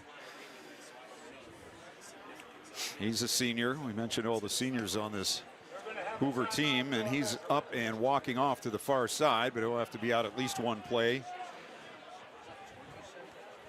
Backup center is Parker Solosky.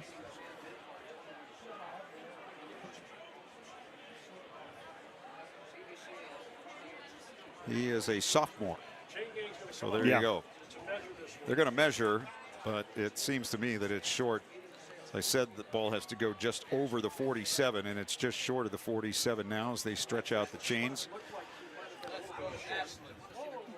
Yep, about almost the length of the football. We did do Hoover last week, and they did get a lot of platooning in, so hopefully this maybe helps them if, got a little bit of playoff action last week, I imagine, snapping, so. All right, well, Hoover, looks like the offense is coming out on a 4th down and a foot from their own 47. They trail 21-7 here early in the second period. And again, Collins alone in the backfield on a 4th and short. Wing right, 3 receivers right, 1 to the near side. Collins. Tigers showing blitz. Everybody's jumping forward. Now he comes in under center, takes the snap, and I think he got it. He didn't get much, but I think he got the first down. Let's see the official from the far side. They both got their foot on the line. It should be a first down. I'm not sure. His left foot. The official came in from the far side, walking between the 47 and the 48, and then they moved it back. It's right where it was before. It's exactly where it was before. nobody behind the quarterback there to help push him forward or to block for him. You're asking for your line, and you're going over a center, 180-pound quarterback to try to push the pile forward. I don't like that call. No, and you got Mr. Andes out wide. Right. The best back in the country, in the county. Yes. Yeah, it looks like it's going to be. That ball is exactly where it was before. West Branch up on Norton, 21-14 now, with 4 minutes left in the second quarter. You can tell which way the call went. 17-7, Green over Fitch. East Canton 15, Fairport 7. Who came on the backside and thrown him? Brilliant play. And again, the Tigers will take over. Is not rewarded. No, you got to give the ball to your best player, it seems to me. 2 out to the left. Tight end left, wing right, 1 back, handoff up the middle, big hole. McMullen going all the way.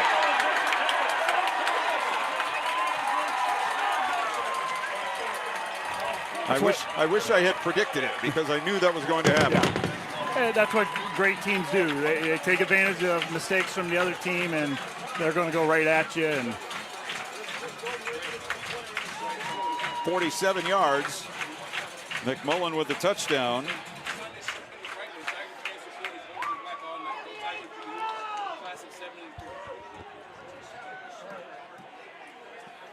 That is his 4th rushing touchdown of the season. And Herrera on to add the extra point.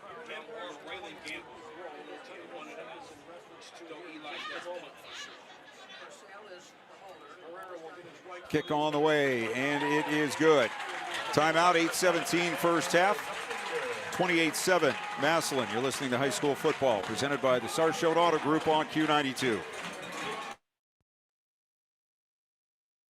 The Q92 Sports Network is your home for the best coverage of high school and Mount Union football and basketball. Be sure you're following us on our social media. Just follow Q92 Sports on Facebook, Instagram, YouTube, X, and Threads. You'll know what games we'll be broadcasting week to week, and we drop photos and videos from all of our high school and Mount Union broadcasts. Be sure to follow Q92 Sports on Facebook, Instagram, YouTube, X, and Threads, and stay connected to the Q92 Sports Network. This is high school football presented by Sarshone Auto Group on Q92 and the Q92 Sports Network. So Hoover failed on 4th down on their own 47, and on the first play, Anthony McMullen goes right up the middle. Play we've seen so many times from the Tigers over the past handful of years. Herrera, number 7, to kick off for the Tigers.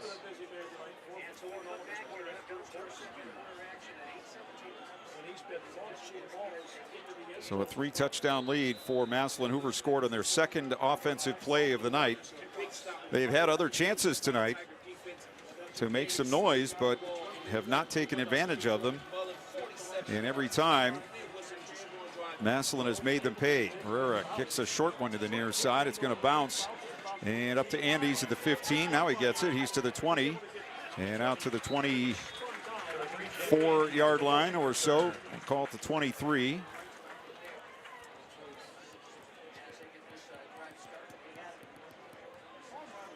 I'm still trying to get over that 4th down play by Hoover, as they will now actually put it on the 24, 1st and 10. 206 yards already for the Tigers, 176 for the Vikings. Collins with the empty backfield, 4 out to the right, 1 to the near side. 1st and 10 on their 24. Back to throw. Throws the bubble out to the right. And the hit put on. An incomplete pass by Lennox Lemon, who came blasting in there. They tried that play earlier. Collins is called or elected not to throw it the first time. That time he did throw it to Andes, who got blasted right in the rib cage, and he's slow to get up. I believe they called it an incomplete pass. The receiver never came down with the ball. And so they're going to put it back down on the 24, 2nd and 10. So now you have your top player shaken up and out of the game. Andes went off under his own power. And the Vikings with a 2nd and 10. Yeah, especially a high throw like that. And, you know, Massillon's going to be able to gamble now, and they see that bubble as soon as Andes go, and they have one-on-one coverage, and you can't throw that high and leave them vulnerable like that. 2 receivers each way on 2nd and 10. Collins again by himself, takes the snap, flag down. Collins flings it near side. Carter makes the catch, runs through a tackle and gets out near the 30-yard line. We'll check the flag here, as again that stops the clock.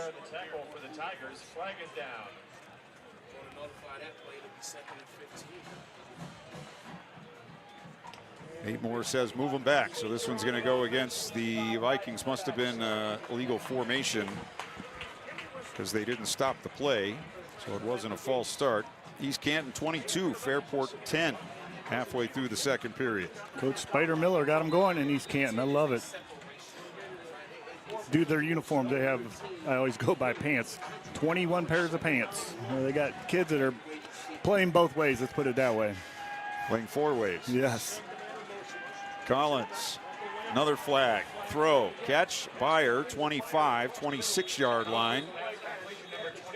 Clock stops again. Nobody takes 3 hours to play 48-minute football games like here. Yeah.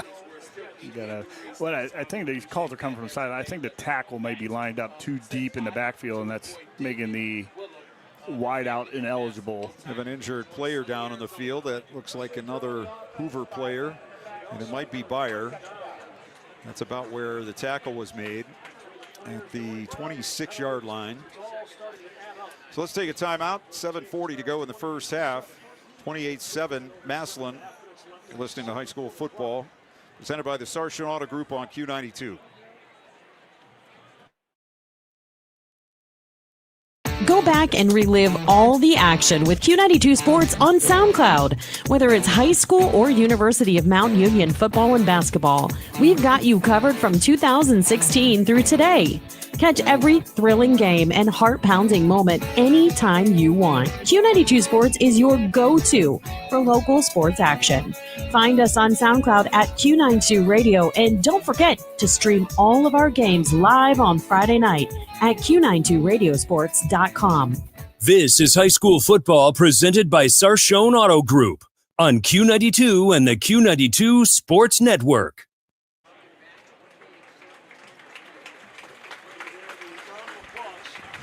So the Hoover player helped to his feet.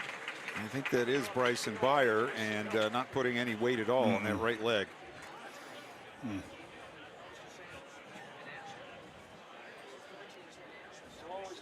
That's a guy who, you know, has been a big part of their offense this season, but he's not gotten the ball thrown his way or handed his way at all tonight. Gets the catch there and has to go off with an injury. Hoover 2nd and 20 on the 14. Collins takes the snap, runs up the middle, and gets a couple of yards maybe to the 16.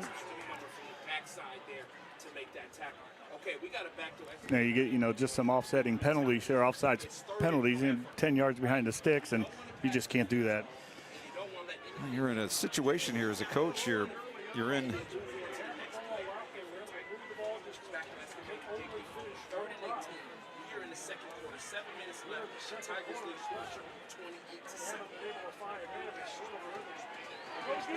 Well, they'll put it on the 16th. 3rd down and 18. Collins back. 5-man rush. Up the middle. Collins runs, gets a yard. Yeah, and that was the design run all the way. I was just watching Andy's 101. He was going downfield blocking immediately, so.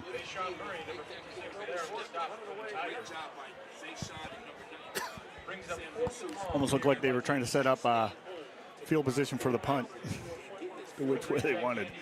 Just Hudson and Lake are at halftime, everybody. We have 6.5 minutes to go in the 2nd quarter. And it's 28-7 for Massillon. Good snap for the punt. And Andy's back out there, kicks it away, and on his own 48. It is Malone, back to the 50, breaks a tackle, back to the 35, and down to the 32-yard line. Another thing you see with the Tigers is that hits that bring guys down from other schools don't bring the Tigers down. No. They break a lot of tackles. Yeah, they do. So, Massillon with already a headlock on this game at 28-7 can put the sleeper hold on. If they can punch it in here, starting in great field position. Jackson and Thigpen out to the left. Tight end Ullman is to the right, wing left, and one back. It's Xavier Owens to the right of Manny Patterson. On first down, Owens up the middle, and this time they clog that one up. It's still going to be a 3-yard gain for Xavier Owens. Running straight ahead, Chase Lukens. We haven't called those guys' names tonight. Carter Lukens or Chase Lukens. Haven't called Jack Zarko tonight. And just a testament to how good this Massillon offense is. Second down at 7 on the 29.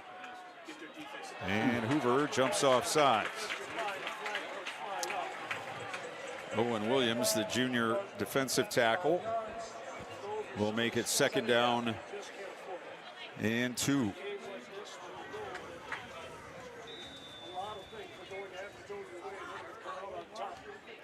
Yeah, looking back at Massillon's schedule this year, I think, you know, you always say there's a good loss, but when they got beat by that team from Canada, you know, after beating Eds and they got their cans handed to them that week, I think that was a wake-up call, you know, for Massillon, and they've really played well since then. You know, and I thought, you know, first week when we had them against Glenville, I thought they were not the better team on the field. I thought Glenville was better, but they definitely beat Eds. Up the middle, Owens, and they're trying to drag him back, but he's pushing forward, and he gets to the 21, which will be a first down. Green 17, Fitch 14. Here in the last 3 minutes of the second quarter. Here we're at 5 minutes to go in the second. Massillon with another first down.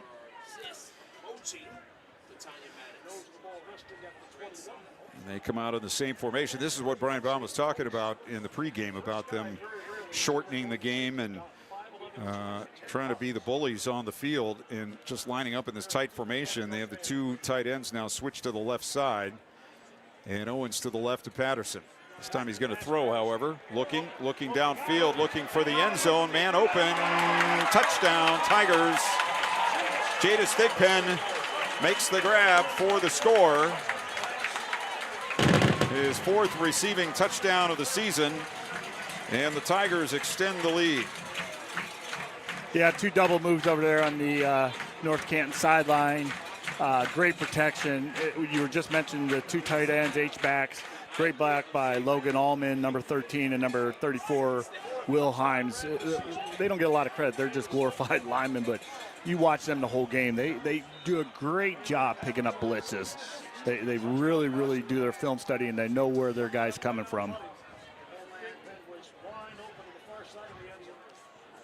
Greg Corsale, the backup kicker, is holding for Herrera, who hits the extra point.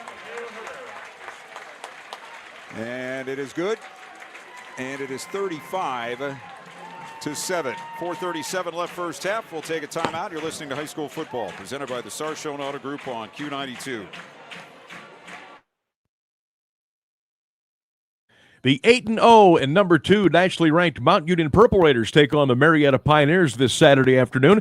And you can catch all the action right here on AM 1310 WDPN and Q92 Radiosports.com. The kickoff is set for 1:30 as the Purple Raiders take on the Pioneers. Join myself, Sam Berkwin, and my color analyst, Ryan Bevere, for all the action coming up this Saturday. Purple Raiders looking for 9 in a row. Will Marietta get in their way? Check it out Saturday at 1:30 right here on AM 1310 WDPN and Q92 Radiosports.com. This is high school football presented by Sarshone Auto Group on Q92 and the Q92 Sports Network. Massillon will kick off again, leading 35-7 here with 4:37 to go in the second quarter. I had some people this week say, you're going to have a running clock out there. I said, no, I don't think we will. I told him you would. No, I'm just kidding. No, we talked about that for the game, and Massillon's a great ball team. That's all there is to it, and they'll take advantage of your mistakes. You know, the interception, and then they, that one big play they gave up, and then they don't fold. And they played a smart, really first half. They had the one penalty on an interesting call, and the only other one was really on their sideline, a warning. But they playing good football. Here's a deep kickoff taken at the 3-yard line. Andy's to the 10, to the 20. Runs through a tackle, still on his feet, coming near side 30. And he's going to be thrown out of bounds at about the 36-yard line, 37-yard line. That's where the Vikings will take over 1st and 10. With 4:29 to go in the first half. Jack Andes has been as advertised here tonight. But unfortunately, not enough help from his teammates. Hudson up on Lake at halftime, 14-3. Menor 49, Jackson 6. East Canton 22, Fairport 10. And I think Massillon kicks them all there just to make their special teams better and make a statement. No, honestly, I think, you're up. You can, if he does break one, but, you get a little bit of coaching out of that because you're going to see return guys the rest of the way. Back is Collins, looking right, looking left, now throwing. It is caught at the 50, broken tackle. It's Carter trying to cross the field, flag down behind the play, going all the way across the field and down. He ran from nearly the numbers to the numbers along the same line, and he's down at the Massillon 49-yard line. Now let's check the flag. We got a face mask. So that will add some on for Hoover. That'll move the ball to the 44 of the Tigers. 1st and 10 for Hoover. Yeah, it was going north and south, and I think the face mask kind of spun him east and west, and he could never find a place to put his foot down and get back going north and south. North and south mean getting up the field. Right. McKinley up on Medina at halftime, 7-0. Medina has 30 yards of offense in the first half, but they trail only by a touchdown. Handoff up the middle. It is to the 42. Going at Jack Andes, 2-yard pickup, and somebody for Hoover, his helmet came off and he got kicked out of the pile there. That is Wyatt Vizzini, who was singled out by his coach. To me, this during the interview, talking about backups coming in. He never played until the middle of his senior year, but he got to play because of an injury, and he's done very well. Yeah. That looked like a pumpkin rolling down the middle of the field there for a second. It really did. It was crazy.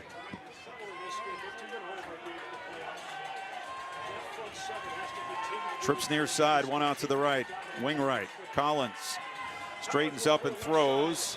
Incomplete, intended for Andes at the 40. Would have only been a couple of yard gain, and now it'll be 3rd and 8 for Hoover from the Tigers' 42-yard line. 3:35 left in the first half. Hoover scored first. Massillon has scored the next 5 times.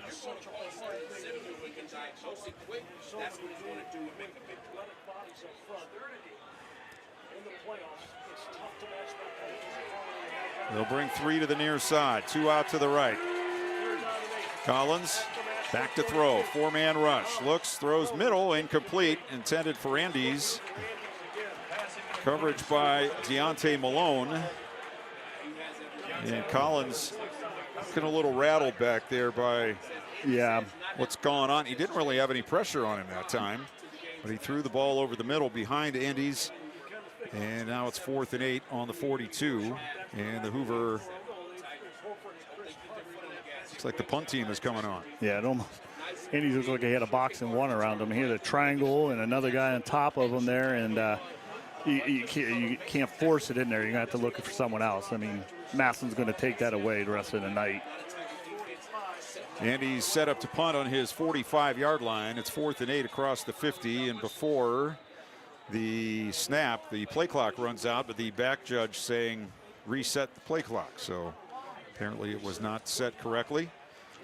So Hoover will get a chance to punt this ball away. Winner of this game plays the winner of Ashland and Columbus DeSales next week. If it's DeSales, the game would be down there because they are the 2 seed in the region. Massillon the 3. Next time I was down to DeSales was 2007. We had an upset win against them. They used to run the wing T. Kick is away, nearly blocked, taken on the 5, and the return man breaks a tackle. Still breaking tackles, still breaking tackles. He's out across the 10 and out of bounds. I think 6 different Vikings had a hand on him back inside the 5-yard line. Somehow he was able to get to the 12-yard line, and where it will be first down for the Tigers with 3:18 to go in the first half.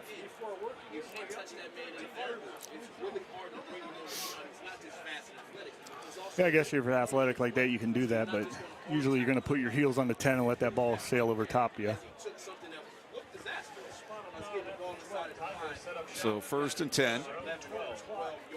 McMullen will be in as the running back. And a touchdown on his touch on the last possession.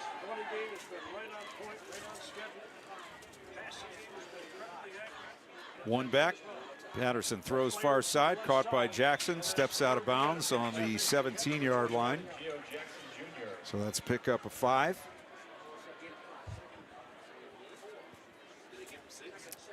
Second down and 5.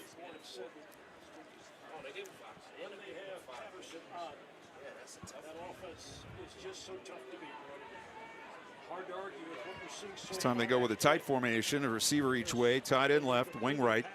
Patterson hands off, McMullen up the middle to the 20.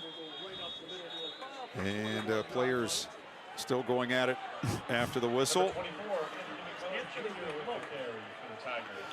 And they stop play, but no flags, and it'll be 3rd down and 2 on the 20. I think it was last year they just started calling high school basketball the flop call. It's yes. That you could have called the flop call. A lot of kids idolize LeBron, and they watch. Massillon kid looked like he got beat up, but it was. Yeah, it was a standoff. Yeah, no doubt. Patterson with the Vikings all up on the line of scrimmage, except for one. On 3rd down and 2, handoff, 1st down and more to the 30 and out to the 34-yard line.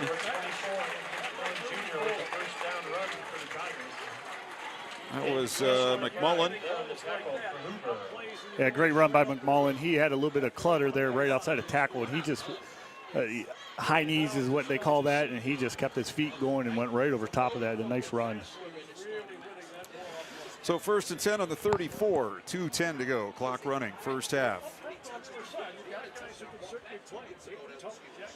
2 receivers to each side. Patterson looks to throw, goes out on the left, caught, missed tackle, 45, 50, 40.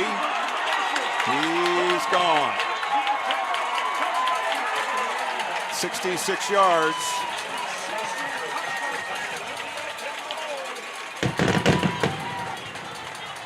Almost like North Canton would just kind of lulled to sleep there on the outside, and they've been running, and both the DBs just not real good efforts on the tackle there.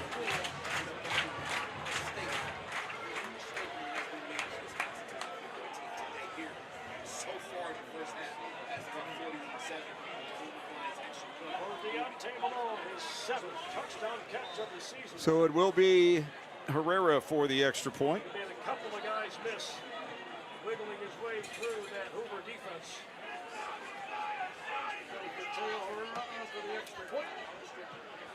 Greg Corsale holding. Kick is good. 1:49 left in the half, 42-7. Tigers will take a timeout. You're listening to High School Football presented by the Sarshone Auto Group on Q92.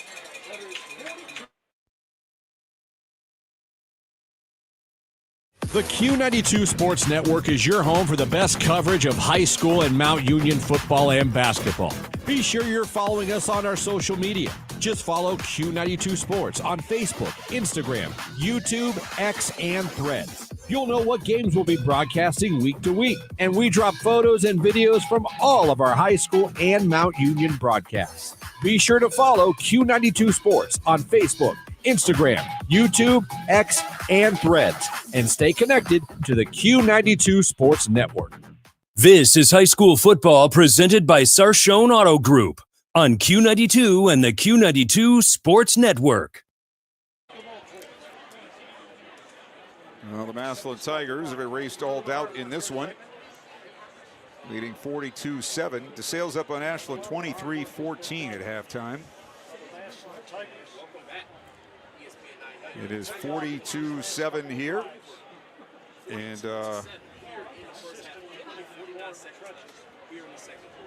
got time for another score, I think, before halftime. Plenty of time, yep. Big runs by McKinley, and it led to a big pass from Patterson. So Herrera ready to kick off. 6 yards. Midwestern runs 66-yard turner by number 6. Deontay great pass. Mandy Patterson to get him back. Ball in the air. That one's going to come down to Andy's on the 3. 10, 15, 17 or 18-yard line.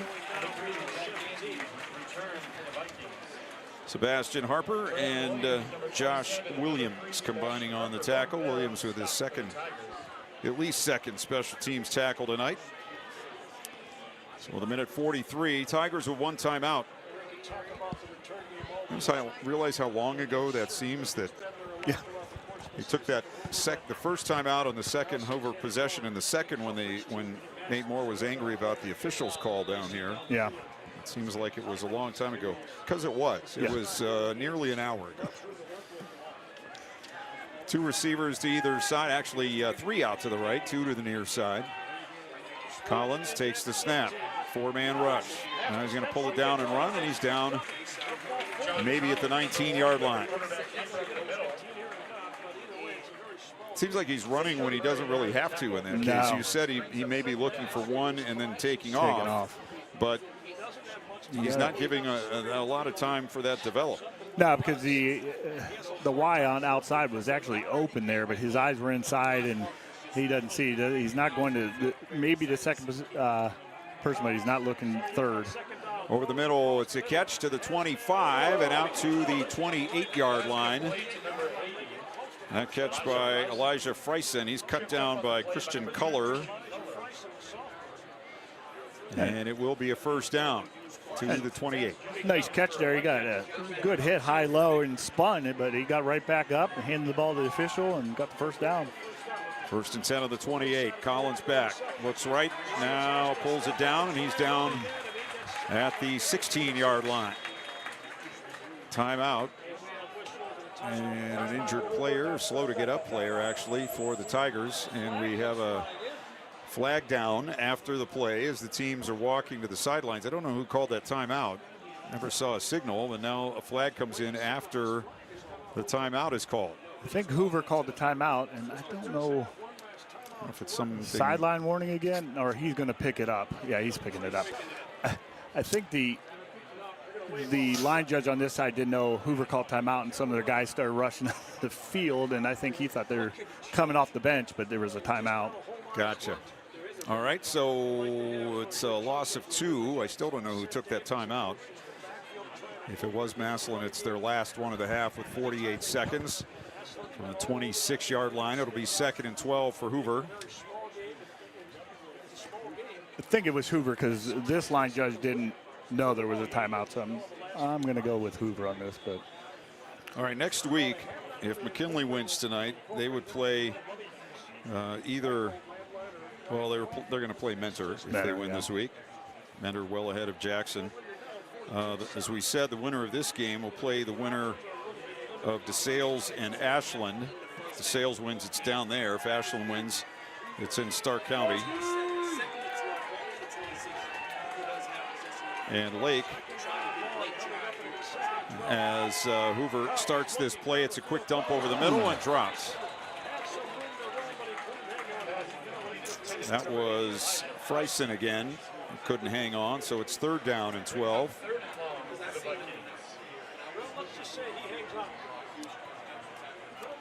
Lake as the 4 would play the 1, which would be Akron Hoban if they beat Boardman tonight.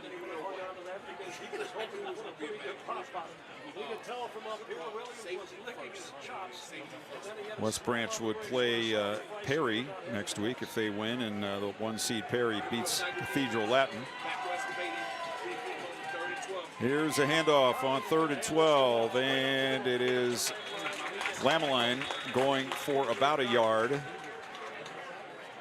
And now the Tigers take their last timeout. Ahead 42-7 with 37 seconds left in the first half. The Tigers take timeout. Yeah, I'm going to say Mentor's going to probably hold on. They're up, I think, almost 50 right now. So right. Hoban, I imagine, is going to take care of Boardman. Basically, everybody in Stark County is going to go on the road next week. If form holds, if the seeds hold,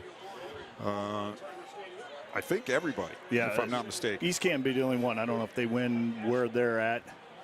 They might be playing a 1. Let's see. Malvern, if they were to beat Monroeville, which is a tall order, they would play McDonald, which is the 1, or the 8, Warren JFK. East Canton is the 7. So they would play the 1. No, they would play the 3, which would be Mogador if they beat East Palestine. Punt for Hoover, and it's blocked and picked up by Hoover. He falls on the ball on the 30-yard line. And that's Tiger football. Blocking a punt up 35 with 30 seconds left in the first half.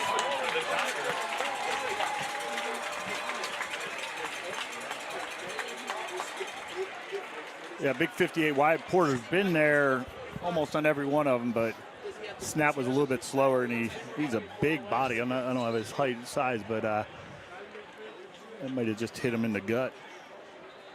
Yeah, they almost got the last one. Yeah. And do get this one.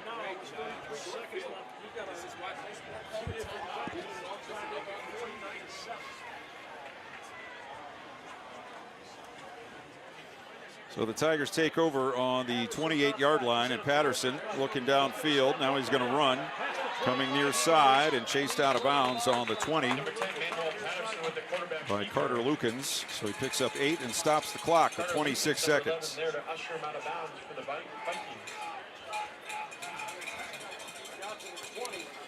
Yeah, you might want to get a score here. You might want to try just a field goal just to get his confidence back. What you said, he's 1 for 4 on the season? 1 for 3. 3. 1 back. 3 receivers left, 1 to the near side for Manny Patterson. Now you are dealing with the kicker. It could make it even worse. He might miss it. So. Patterson back to throw. Throwing for the end zone and caught by Jackson. And a touchdown. Wow.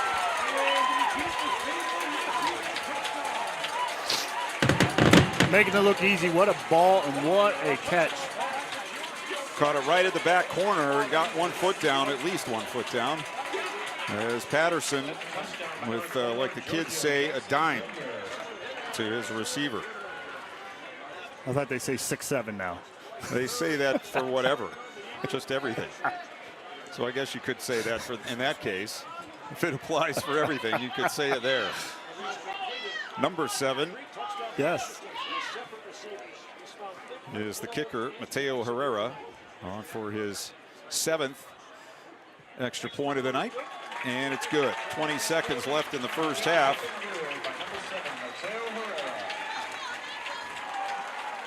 And the Tigers running up the score on Hoover, unabashedly.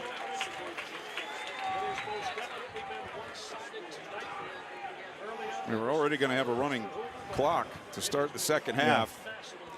But the Tigers had to get that last 7, blocking a punt in the last moments and scoring on, well, they threw on both plays. The first play was the quarterback pulling it down to run.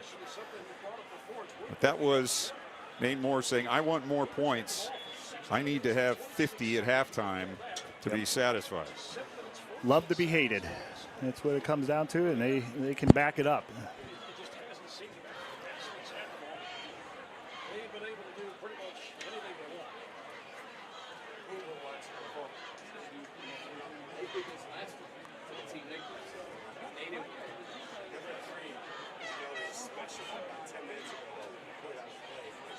They've not been shy when kicking this direction. About 2 Jack. Tigers eventually will kick off.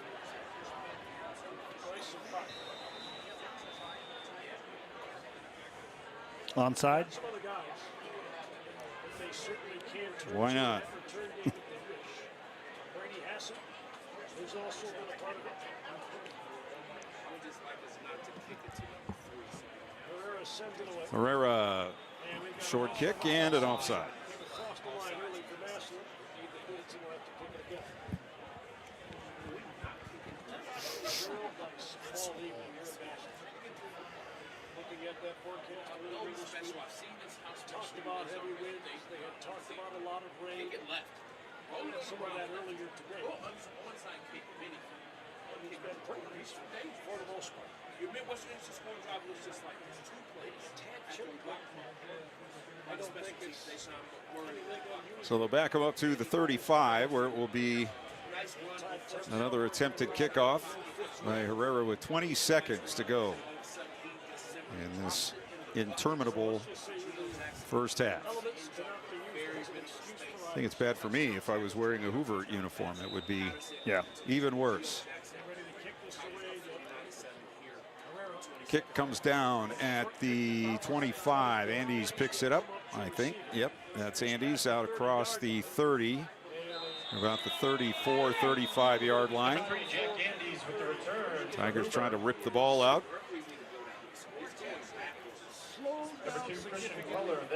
They'll stop him on the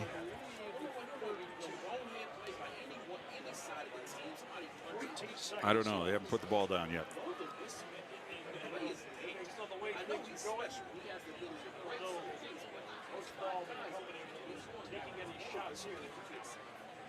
Put it on the 33. One timeout to work with 49-7.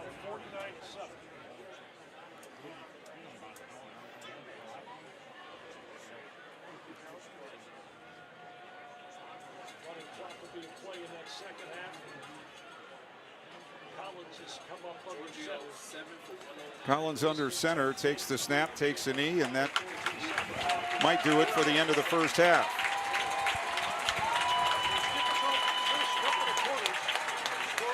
So the Tigers lead at 49-7 at the break. We'll send it to halftime. You'll have news. We'll have scores of other games, and we'll let you know about what we might have coming up next week.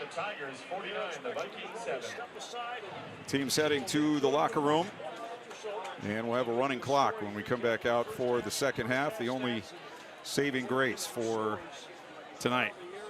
49-7, Massillon leads Hoover at halftime. You're listening to High School Football, presented by the Sarshone Auto Group on Q92.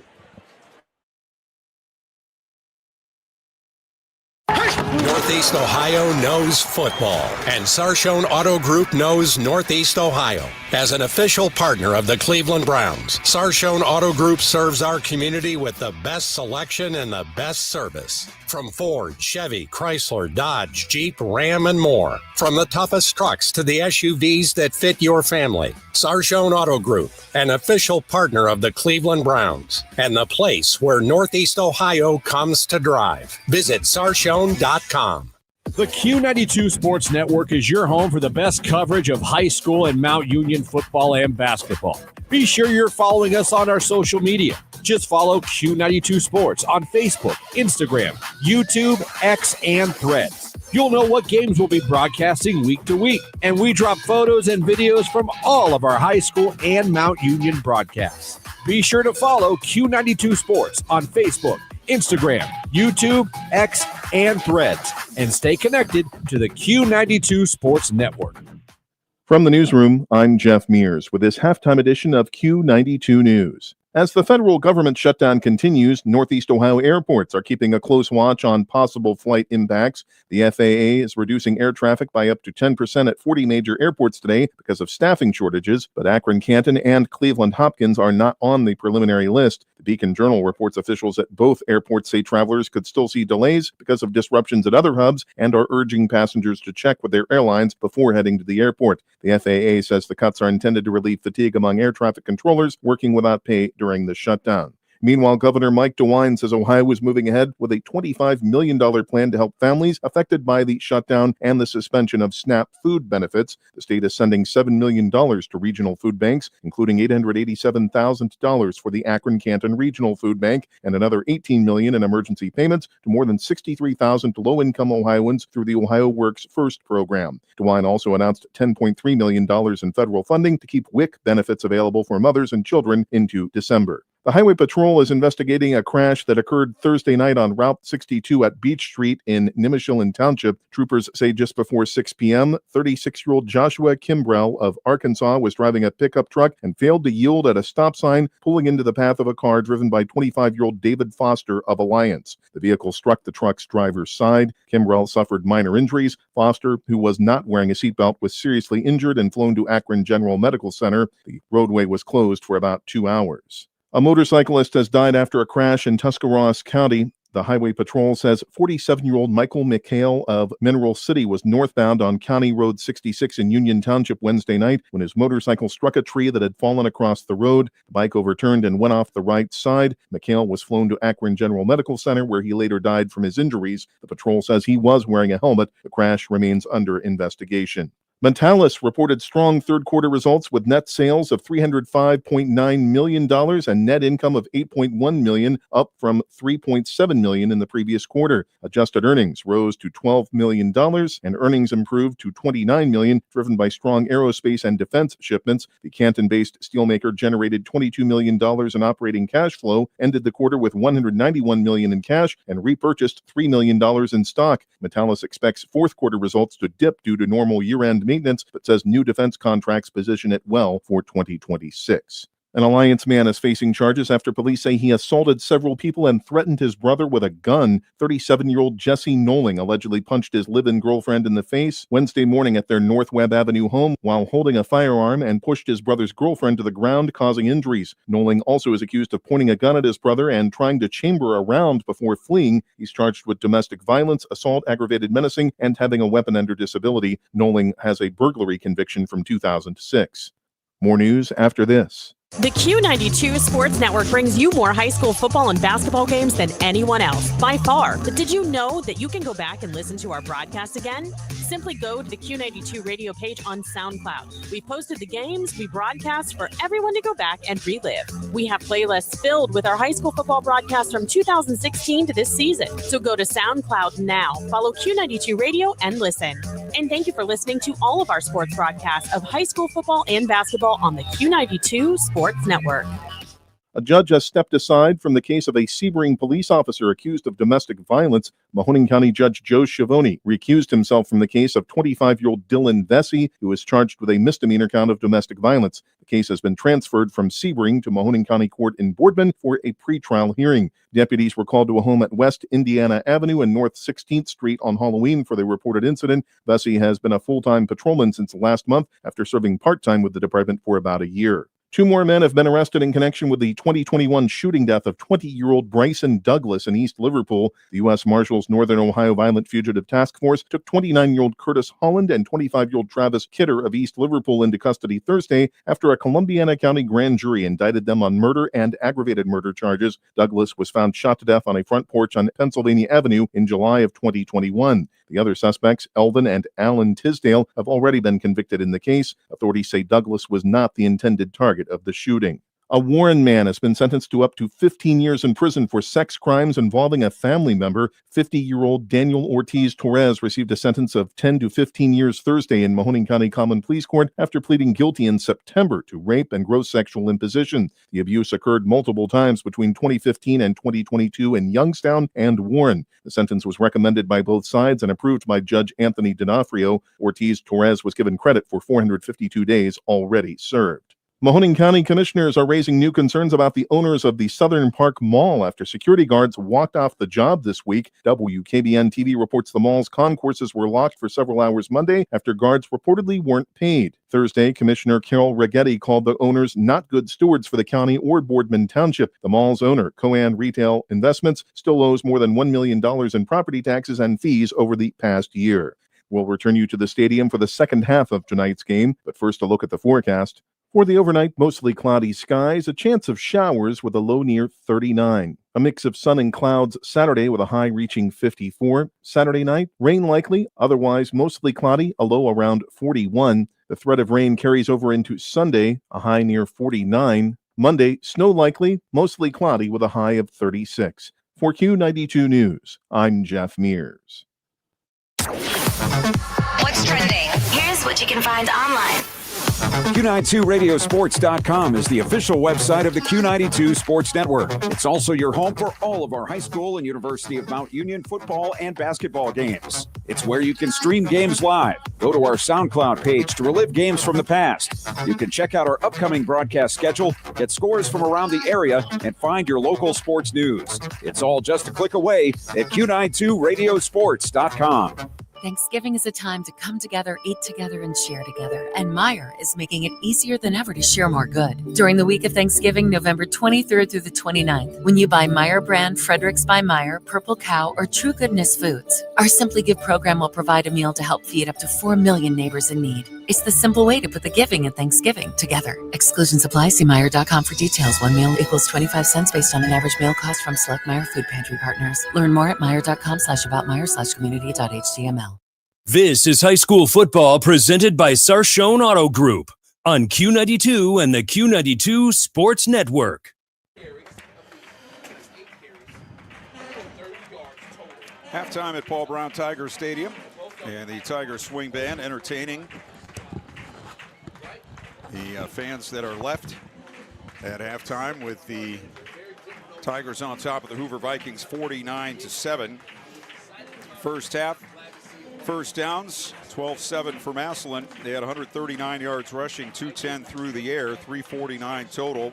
Hoover with 56 on the ground, 147 through the air for 203. The Tigers had 2 interceptions in that first half. Punting wise, 4 for 25.5 for Hoover, 1 for 29 for Massillon. No fumbles lost for either team. Penalties, 6 for 43 against Hoover, 4 for 20 against Massillon. Time of possession, Hoover 16:46 to Massillon's 7:14. Tigers in the first half. Anthony McMullen, 4 carries, 65 yards and a touchdown. Xavier Owens, 4 carries, 65 yards, 2 touchdowns. Manny Patterson, 2 for 9. Patterson, 11 of 12 passing, 210 yards. The incompletion was a drop. 3 touchdowns. Giorgio Jackson caught 7 for 109 and a score. Deontay Malone, 2 for 76 and a score.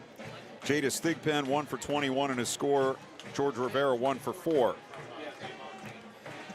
Christian Culler led the way with 7 total tackles, along with Isaac Maxheimer and Zayshawn Murray for the Tigers. Maxheimer had 3 tackles for loss.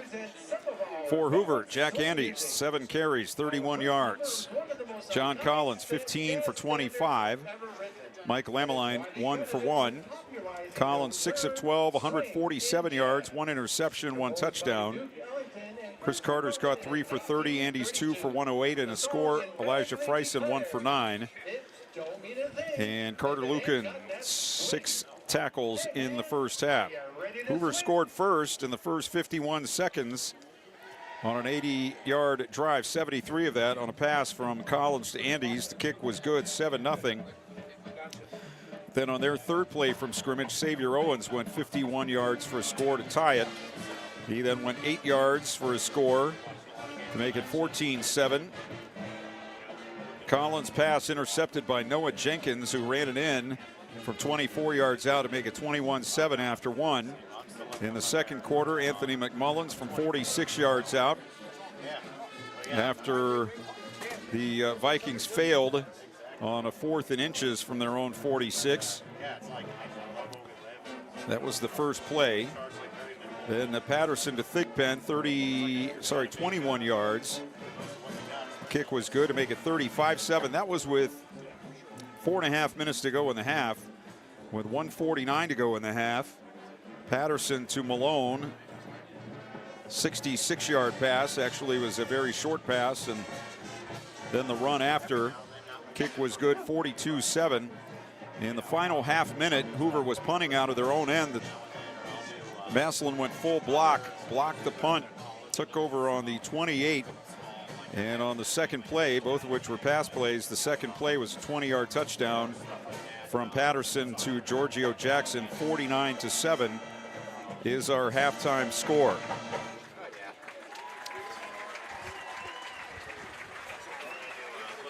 So we have a scout team player to mention for this week for Hoover. And every week, Beatty Sports sponsors our scout team player. And been able to talk to Brian Baum 3 weeks in a row, actually. And this is, we saw him actually play quite a bit in the game last week, this week's Hoover scout team player. Yeah, this week it's number 15, Luke Whitaker, the senior backup quarterback.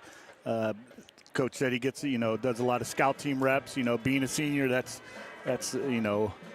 what a great young man to be able to step up and do that kind of thing. Like you said, he got some action last week, and we get his name a couple times in special teams. We've called his name, so he's a senior, works hard, and a great honor to give him to the Scout Player of the Week. I think this is the 4th one now for Hoover. They're going to all have new wardrobes there. So, but yeah, we've really enjoyed doing this. It's been a really neat, and I've had a lot of coaches talking about it. And last week, Columbus, Northland, I got down, and I tell you what, Coach Sayers, for them down there, I was ready to play for him after the game. He is a spark plug, and he loves coaching where he's at, and I really admire him. So, I get to talk to some of the coaches I don't really ever get to talk to, and I'm around coaches all the time, and I love seeing the young coaches with that kind of energy. So it's great to see. Let's see, Luke Whitaker, 6 of 9, 36 yards passing this season. So good on him, and he's our Beatty Sports Scout Team Player of the Week for Week 12. Let's send it down and take a listen to the Tigers Swing Band.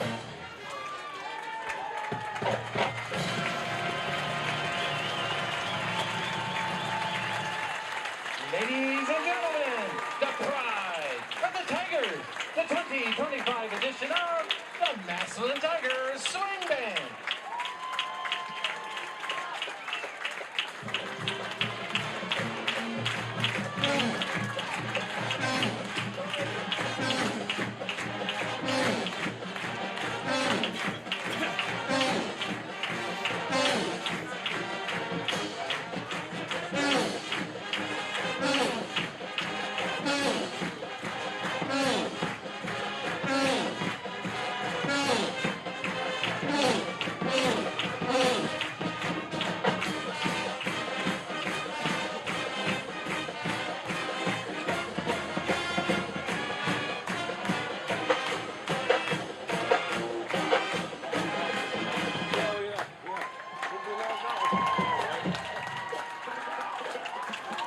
All right, we'll take a timeout. We'll come back with more from Paul Brown Tiger Stadium at halftime.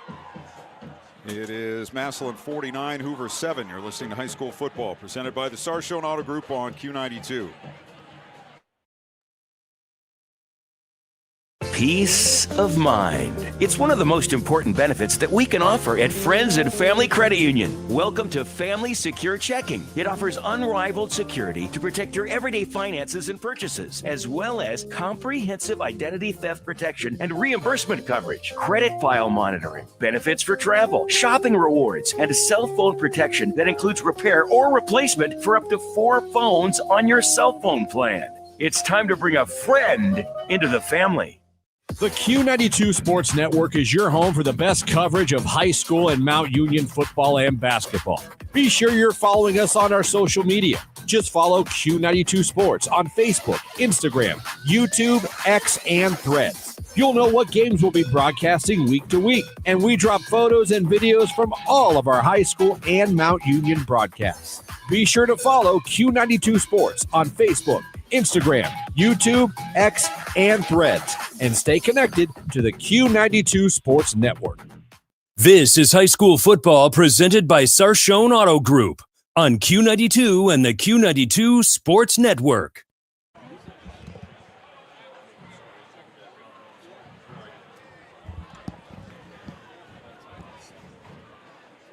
Back at Paul Brown Tiger Stadium, neither team has reappeared for the second half.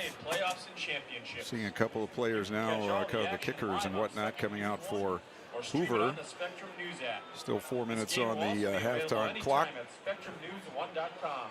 Don't miss a moment of the excitement. And as we were saying earlier, playoff-wise, a Malvern win tonight would put them against the number 1 seed McDonald if they beat Warren JFK. McDonald coming in undefeated. Malvern playing Monroeville tonight. And East Canton as the 7 would play the 3, which would be Mogador. Mogador playing East Palestine this evening.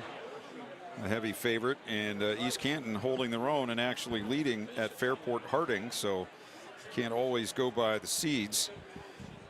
Then coming back up into Region 13, West Branch.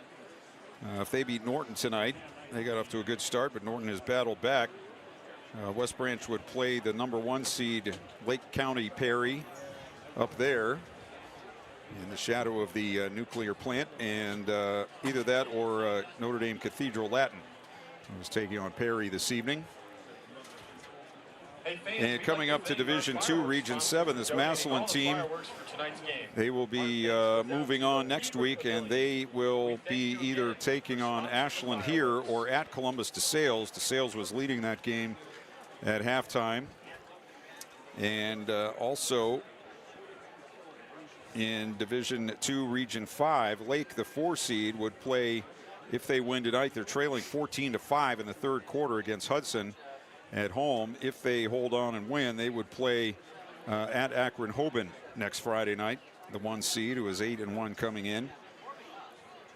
And Green, if they're able to take down Austintown Fitch tonight, they're the 11. They're one of the higher or lower, depending on what you want to call it, seeds still alive. They would take on Walsh Jesuit, who is also 8-1. They're the 2 seed in that region and playing Nordonia tonight. So if Walsh wins, they would play the winner of the Fitch Green game. And up in Division I, Region 1, McKinley, as the 3 seed, would go on the road to Mentor next week. McKinley was tied by Medina in the third quarter at 7, but then McKinley has taken a 14-7 lead in that third quarter. If they win that game, they would take on Mentor on the road next week. And so just about everybody would be going traveling next week. If things hold up and they're able to advance in the playoffs. Not really much to talk about as far as this game is concerned. You know, locker room adjustments, coaches, how the team's feeling. I mean, this game is basically over at this point. You know, Hoover can make a good show of it in the second half. We'll have a running clock, but, you know, 7 points in 24 minutes. There's no way they're going to get 42 in a running clock situation. No, it's, you know, like I said, Massillon wants to come out, and I would think, you know, I think the style points are done now. You know, you don't need any more votes from the committee to get in. You're in. So hopefully they're smart enough to, you know, keep their guys healthy and get some backups in, some playing time. And Hoover, I imagine he's going to leave the starters in for a while. You know, the seniors, you might see a Luke Whitaker get some action now. Yeah, and they're going to keep fighting. That's just the way these kids are built, you know, and I expect that from them. But just hopefully we cooler heads, you know. It's been not that we've had any problems. I've been impressed with Massillon's discipline tonight for sure, you know, but on the field itself. So we'll just see how it goes, and some of the coaches might be down there already doing film and tape on next week already. So, well, you haven't had many nights like this, but I'm sure you've been on the losing end of a game like this. Maybe not to this number this early, but you know, what do you tell? What does the coach tell the players of the team that's down 42 at halftime? A team that came in 9-2 on the season. Yeah, in this, you know, in the playoffs, you're just telling them, you know, play smart, play hard, and you know, this is your last. You know, you have, you know, 24 minutes of your high school football career, whatever year you are, and learn. And I don't know, I've never really been that type of situation. Now, I will say my senior year, we were getting beat pretty good against Fostoria in a state semifinal.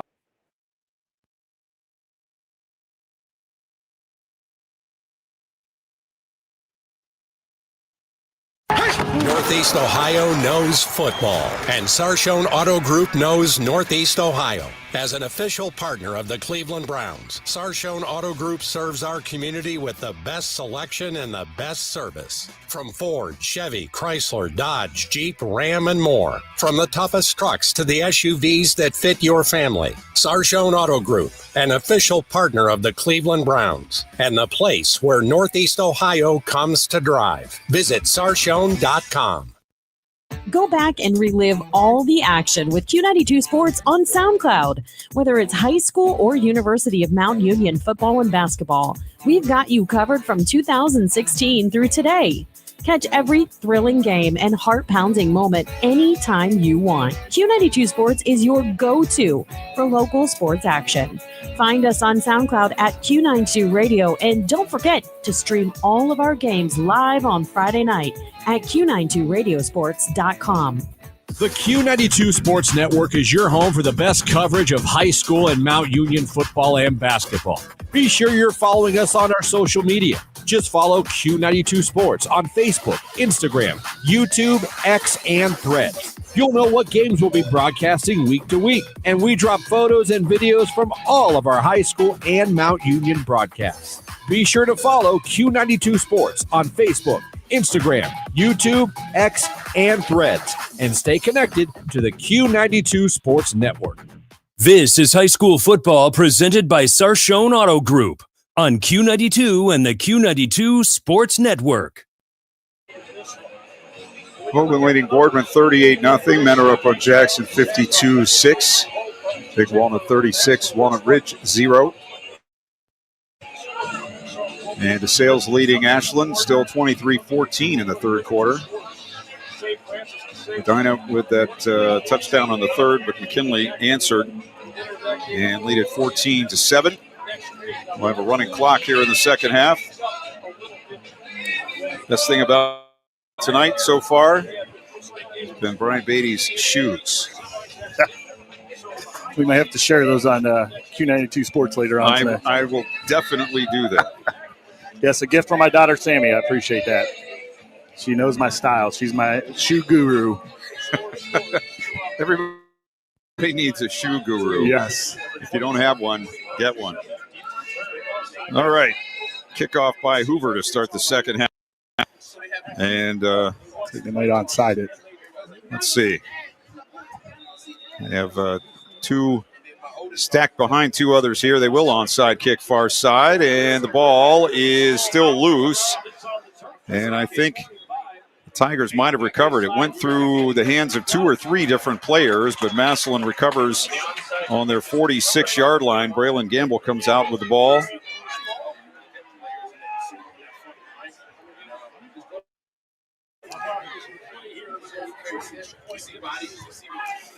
So we'll see who's on the field. I imagine the starters will still be out there for the Tigers. You could say that, they didn't play last week. They had an entire week off. So one half of football in 3 weeks. I don't know if I would want that as a head coach. In any case, they come out with Xavier Owens at running back and Manny Patterson, the quarterback, 3 receivers. And on first down, it's Owens up the middle, and he gets a yard. The whistles blow with Owens still standing and everyone else still standing at 46. By a host of Vikings on the stop. Owens in the first half, 65 yards on 4 carries, identical numbers to Anthony McMullen. Owens had a 51-yard run, McMullen a 46-yarder in the first half. 2nd and 9. And another handoff. Owens up the middle, 50, 45, and dragged down with a first down on the Hoover 44-yard line. That's just enough for a Tiger first down. 10 yards on the play. Massillon first down. Yeah, everything going Tigers' way. Kind of a high snap to the right, bobbled, and it went right to the running back, and it's just like a quick handoff. Rivera out to the left, one to the near side. That is Jackson. Tight end Ullman, a wing to the left. They have two receivers out there to the left side, and Owens in the backfield. Another bad snap, but he hands it off to Owens, running near side 40. Looking for somewhere to cut. No defenders in the area. And he's eventually ridden out of bounds on the 31. So that's 13 more. Make it 14 more to the 30.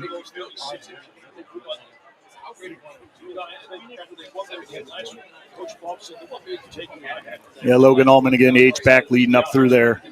Tough-nosed kid. Same formation, two to the left, one to the near side, and a wing left. They look to the near side for the play. McMullen in now as a running back. On the 30, 1st and 10. McMullen over the right side, takes it inside the 35 or 25 to the 24. And that's a 6-yard gain. Now, I'm Logan. I might ask Coach, hey, maybe give me a run this half. Been blocking all night. I'll take the ball for a quick little trap up the middle. McKinley has scored again. They now lead 21-7 with just under 10 minutes to go in that one. End of 3, Hudson 14, Lake 5. Got a safety on a snap out of the end zone on a punt play. And a give up the middle. McMullen dragging tacklers down to the 16-yard line. He gets 8 yards. He's the small back, and he's dragging Hoover tacklers down the field. So it'll be 1st and 10 on the 16. Clock continuing to run, 8 minutes left in the third. 49-7 Tigers. Yeah, Hoover's not exploding tackling. They're grabbing right now, just holding on. Hudson Lake. Hudson, they scrimmage, I think, the last 4 years in a row, so they kind of know each other. Here's Owens with a handoff, and he's hit in the backfield, and he'll go down for no gain on the play. Chase Lukens was in there quickly for the Hoover Vikings, along with Jake Lukens. I don't know if he's related or not. Yeah, I'm not sure. It's kind of like Lewis with the Maddies and Neffs. They're all kind of related, not related. Chase Lukens and Carter Lukens are not related. Yeah. I didn't know we were going to throw a third one in there. Sophomore Jake. It's got to be related to one or the other, right? Yeah. 2nd and 10. Patterson throws it out to the far side. Wide receiver screen. Thigpen makes a man miss. Gets a block. He'll score.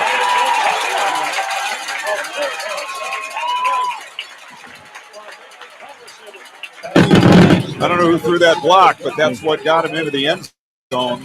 Thigpen made the first man miss, and the second man just got pushed 10 yards downfield. And it's 55-7. Yeah, I think it was 21, Geo Jackson. Lewis will always say you get a leopard head there. Key block for a touchdown. That was a really, really nice block. It's just a bubble. Your wideouts has to make the first guy miss, the not being blocked, and the other guy he just had tied up and ran him through the back of the end zone.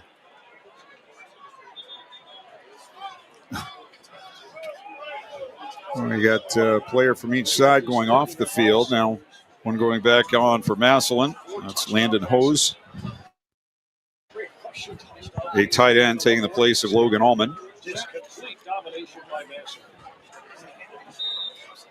So Herrera, who's been perfect tonight and perfect all season. This would be his 8th of the night and 47th straight on the year. It's up and good. Timeout, 5:55 left in the third. And it's 56-7 Massillon. You're listening to High School Football, presented by the Sarshone Auto Group on Q92.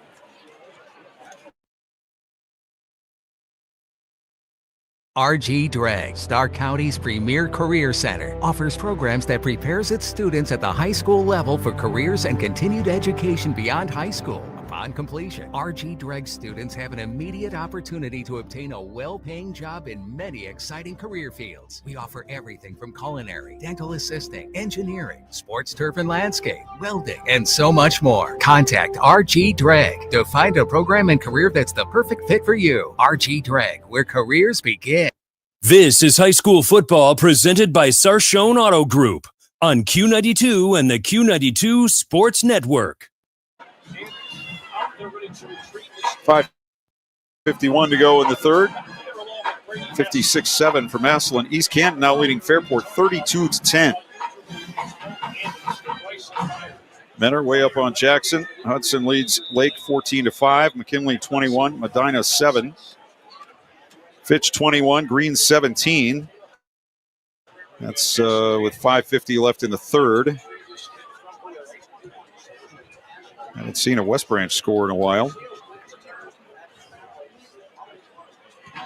Last one we had was 28-14. Here's a kickoff down to the 6. And Andy's up the middle to the 25 and to the 27. 1st and 10 for the Hoover Vikings. With the special teams return for the Vikings. Marcel Hill on the tackle for the Tigers. Clock is running even now. I don't think the clock ran on change of possessions last week. I don't think it was in this situation in the Hoover Northwood game that it would have been running right now. Yeah, I'm not sure. I thought it was supposed to, but I don't think it was. Every time, I always question is this the college rule, the high school rule, the pro rule, whatever. Every time I think I have it, it's the wrong one. Yeah, they change them up all the time. And Collins throwing to the right side. It's caught to the 29-yard line. So that'll be a gain of 5. On the catch by Michael Stater with his first grab of the evening. 2nd and 5 for Hoover.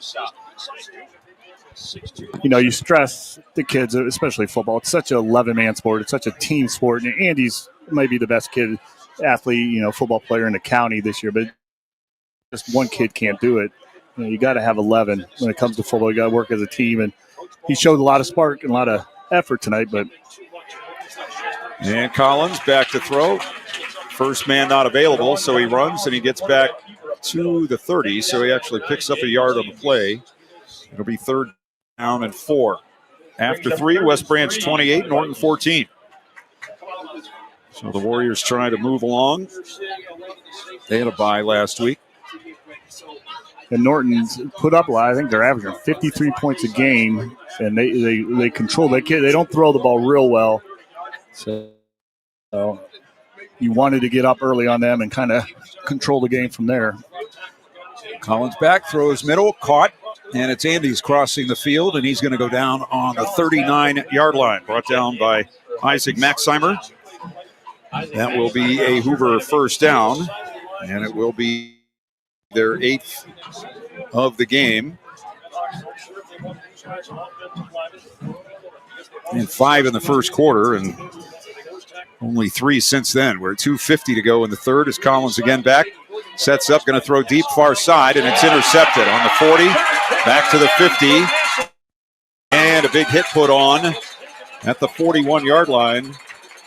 Tackle made by Nolan Martin of Hoover. I think that was Christian Culler with the interception. Nope, it was Noah Jenkins who had the interception return for touchdown earlier this evening. So he gets that one for his 2nd of the night and his 2nd of the season. So it'll be 1st and 10 here for the Tigers.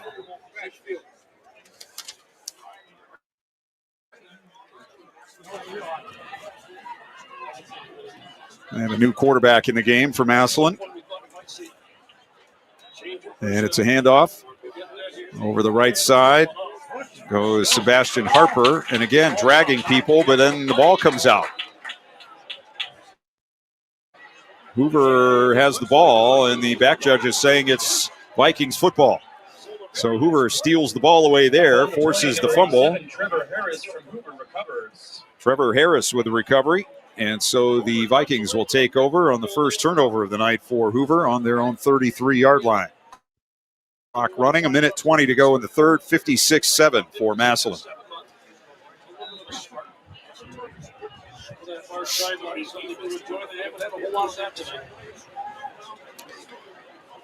Collins back in there. They go again with the 5 wide, 2 to the right, 3 to the near side.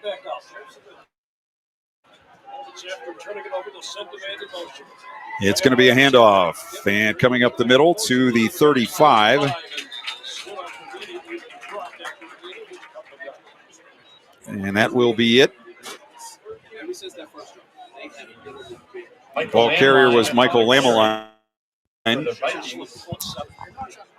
So we should have one more play here in the third quarter. Nobody has ever really tested.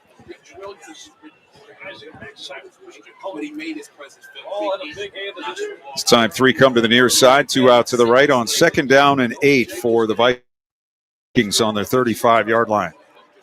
4 down linemen for the Tigers. Row near side, caught. Carter, 45, had the ball stripped away, fumbled, and Massillon has it on the 45-yard line. Jaden Williams comes out with it. And dueling fumbles, and the Tigers will take over on the 45, and that's the end of the third quarter. So after 3, 56-7 for Massillon. We'll take a timeout. You're listening to high school football presented by the Sarshone Auto Group on Q92.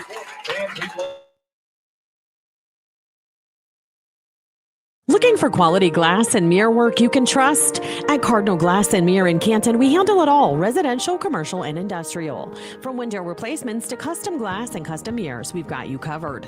We're a small, locally owned business, and we live by one promise. If we won't put it in our home, we won't put it in yours. Call today, 330-478-0075. Visit us online at cardinalglassmirror.com or stop by at 1857 Whipple Avenue Northwest in Canton. This is high school football presented by Sarshone Auto Group on Q92 and the Q92 Sports Network.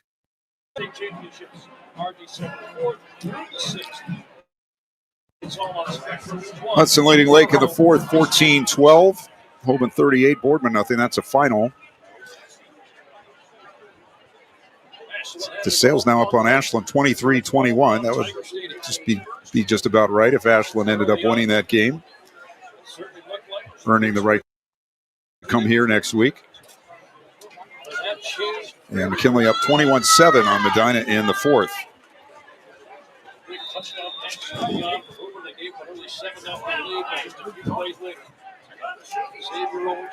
Massillon from the 45 of Hoover. It's going to be a throw to the near side. Catch by Benny Anthony, and he's down the sideline to the 35-yard line. Eli Moore is the quarterback for the Tigers. He's a senior. Coming in tonight, he'd thrown 15 passes and completed 5 for 50 yards and a touchdown. That got it to the 34-yard line, and it'll be 1st and 10 for the Tigers on the 34. They have Van Hawkins out as a receiver to the right, along with Anthony. Taking the snaps on this drive. One to the near side, handoff up the middle, and down to the 31. Sebastian Harper gets the carry for the Tigers. Goes Sebastian Harper, a junior.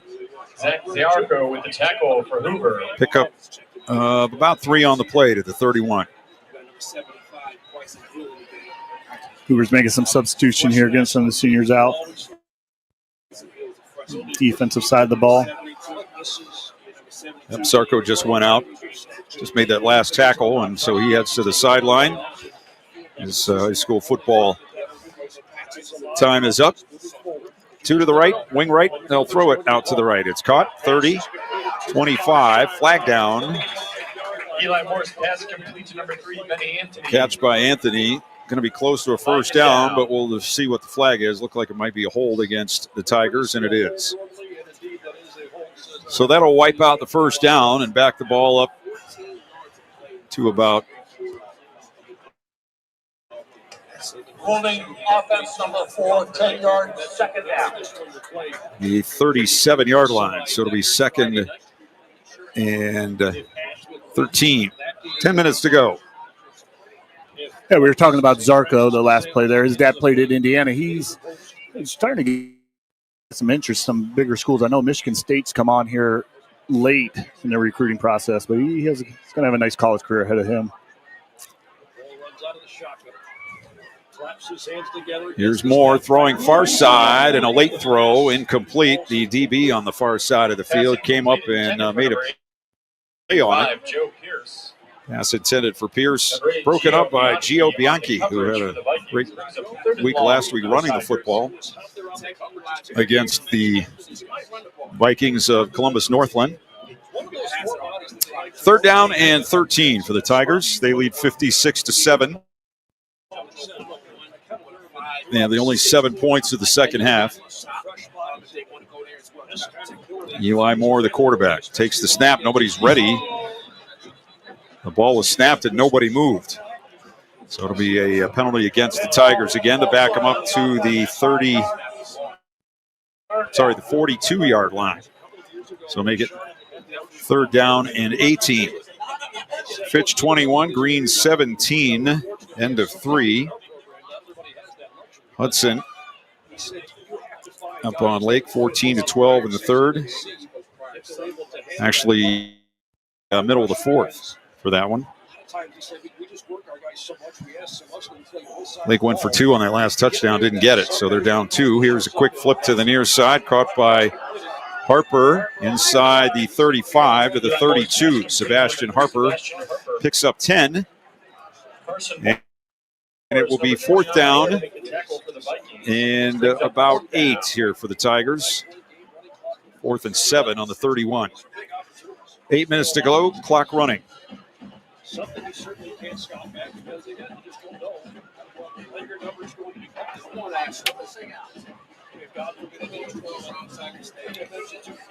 Austin Pryor as a wide receiver out to the right side, along with Van Hawkins. One to the near side. One back.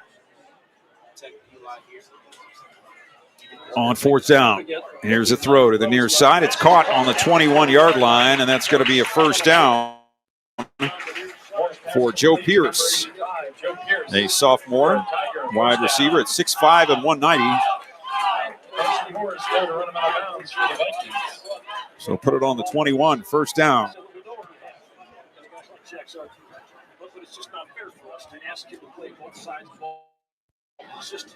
Aiden Kish going out to the far side of the field for the Vikings. Gets a handshake and a hug from Brian Baum. Kish, a senior defensive back. Here is a handoff up the middle to the 15, to the 14, to the 13, and down around the 10-yard line. That's Harper again to set up a first and goal on the 10-yard line with 6:40 to go.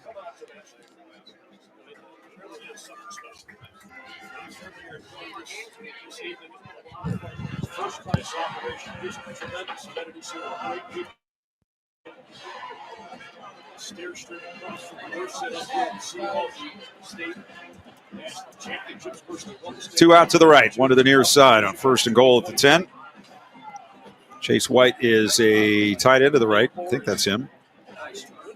It is not. Got the wrong number. Here's a handoff, and ball carrier goes down.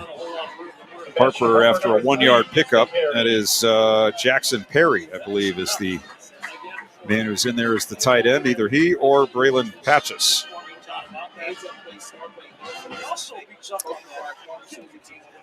5:50 to go. Clock running. Second and goal on the 9 for the Tigers.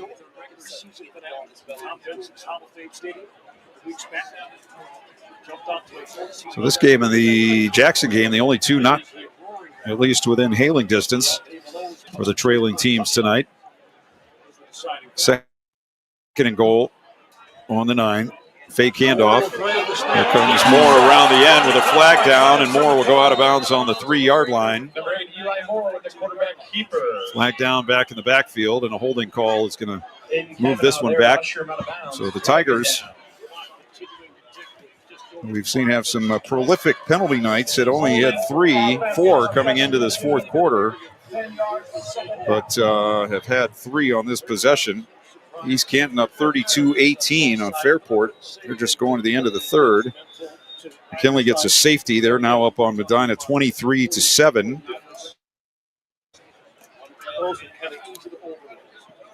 That's 2:52 left in this one.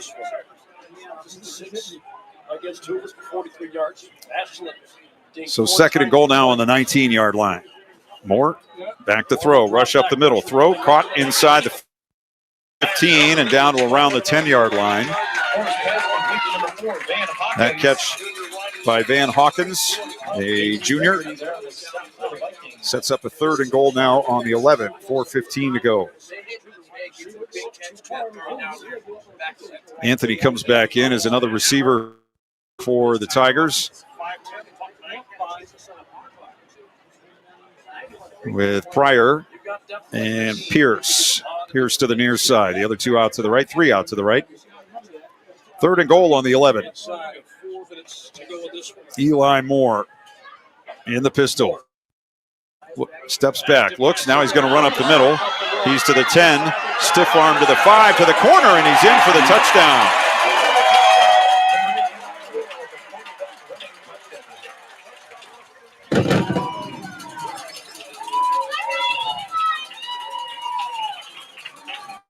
Nice little scramble there. Eli runs to the high line and sticks the ball across the end zone line and scores.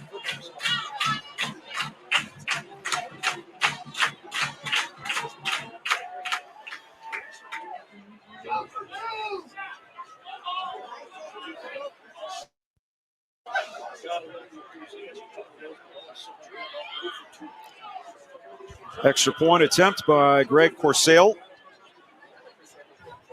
Herrera with the tired leg. Corsale puts it up and no good. Wide to the right. So it's 62-7 as we take a timeout with 2:53 to go. You're listening to High School Football presented by the Sarshone Auto Group on Q92.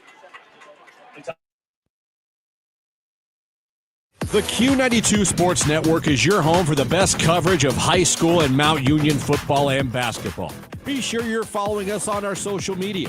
Just follow Q92 Sports on Facebook, Instagram, YouTube, X, and Threads. You'll know what games we'll be broadcasting week to week, and we drop photos and videos from all of our high school and Mount Union broadcasts. Be sure to follow Q92 Sports on Facebook, Instagram, YouTube, X, and Threads, and stay connected to the Q92 Sports Network. This is high school football presented by Sarshone Auto Group on Q92 and the Q92 Sports Network. Ashland now up on DeSales 27-26.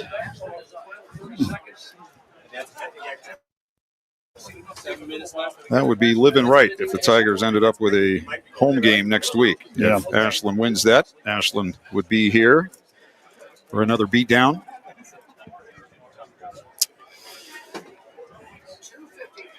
So here at 62-7, and the Tigers will kick off.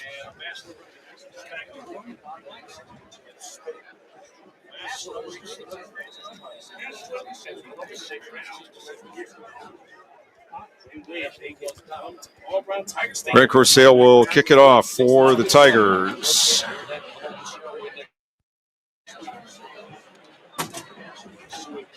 Kick is going to go by everybody and into the end zone. So Hoover will take over from their 21st and 10. And they'll have time for 2 or 3 plays before this one runs out, unless something stops the clock.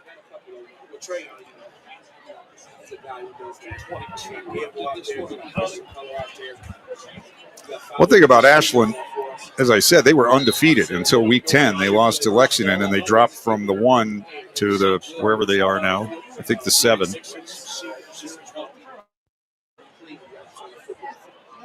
So that would be a huge win for them on the road against DeSales. Here's a run up the middle, out to the 24-25-yard line by Gio Bianchi.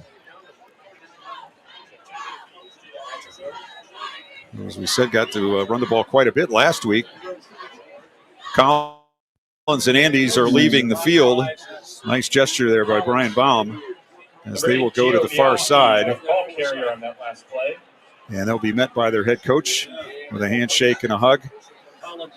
So a new quarterback in there now for Hoover. That would be Luke Whitaker.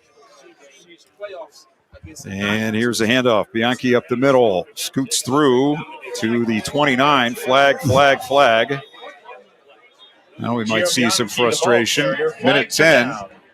Clock still running.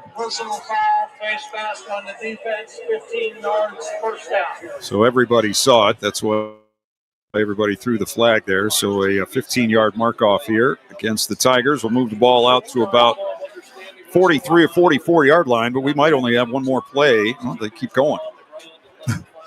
It's about a 20-yard penalty there out to the – no, that's right, 43. That's right.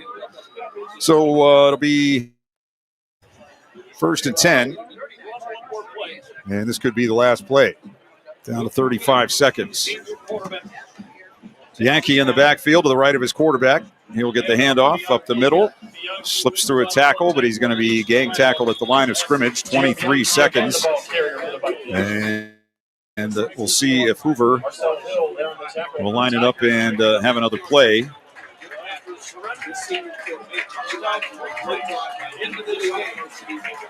Now down to 8. And it doesn't look like Hoover will run another play. So that will do it. Massillon wins it 62-7. We'll come back to wrap it up after a timeout on the – you're listening to high school football presented by the Sarshown Auto Group on Q92.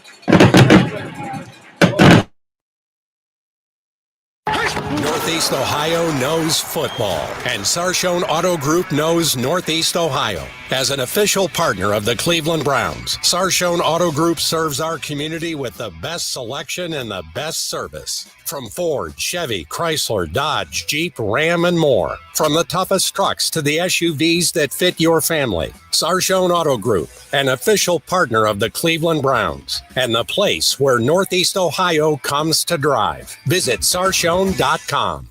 Go back and relive all the action with Q92 Sports on SoundCloud. Whether it's high school or University of Mount Union football and basketball, we've got you covered from 2016 through today.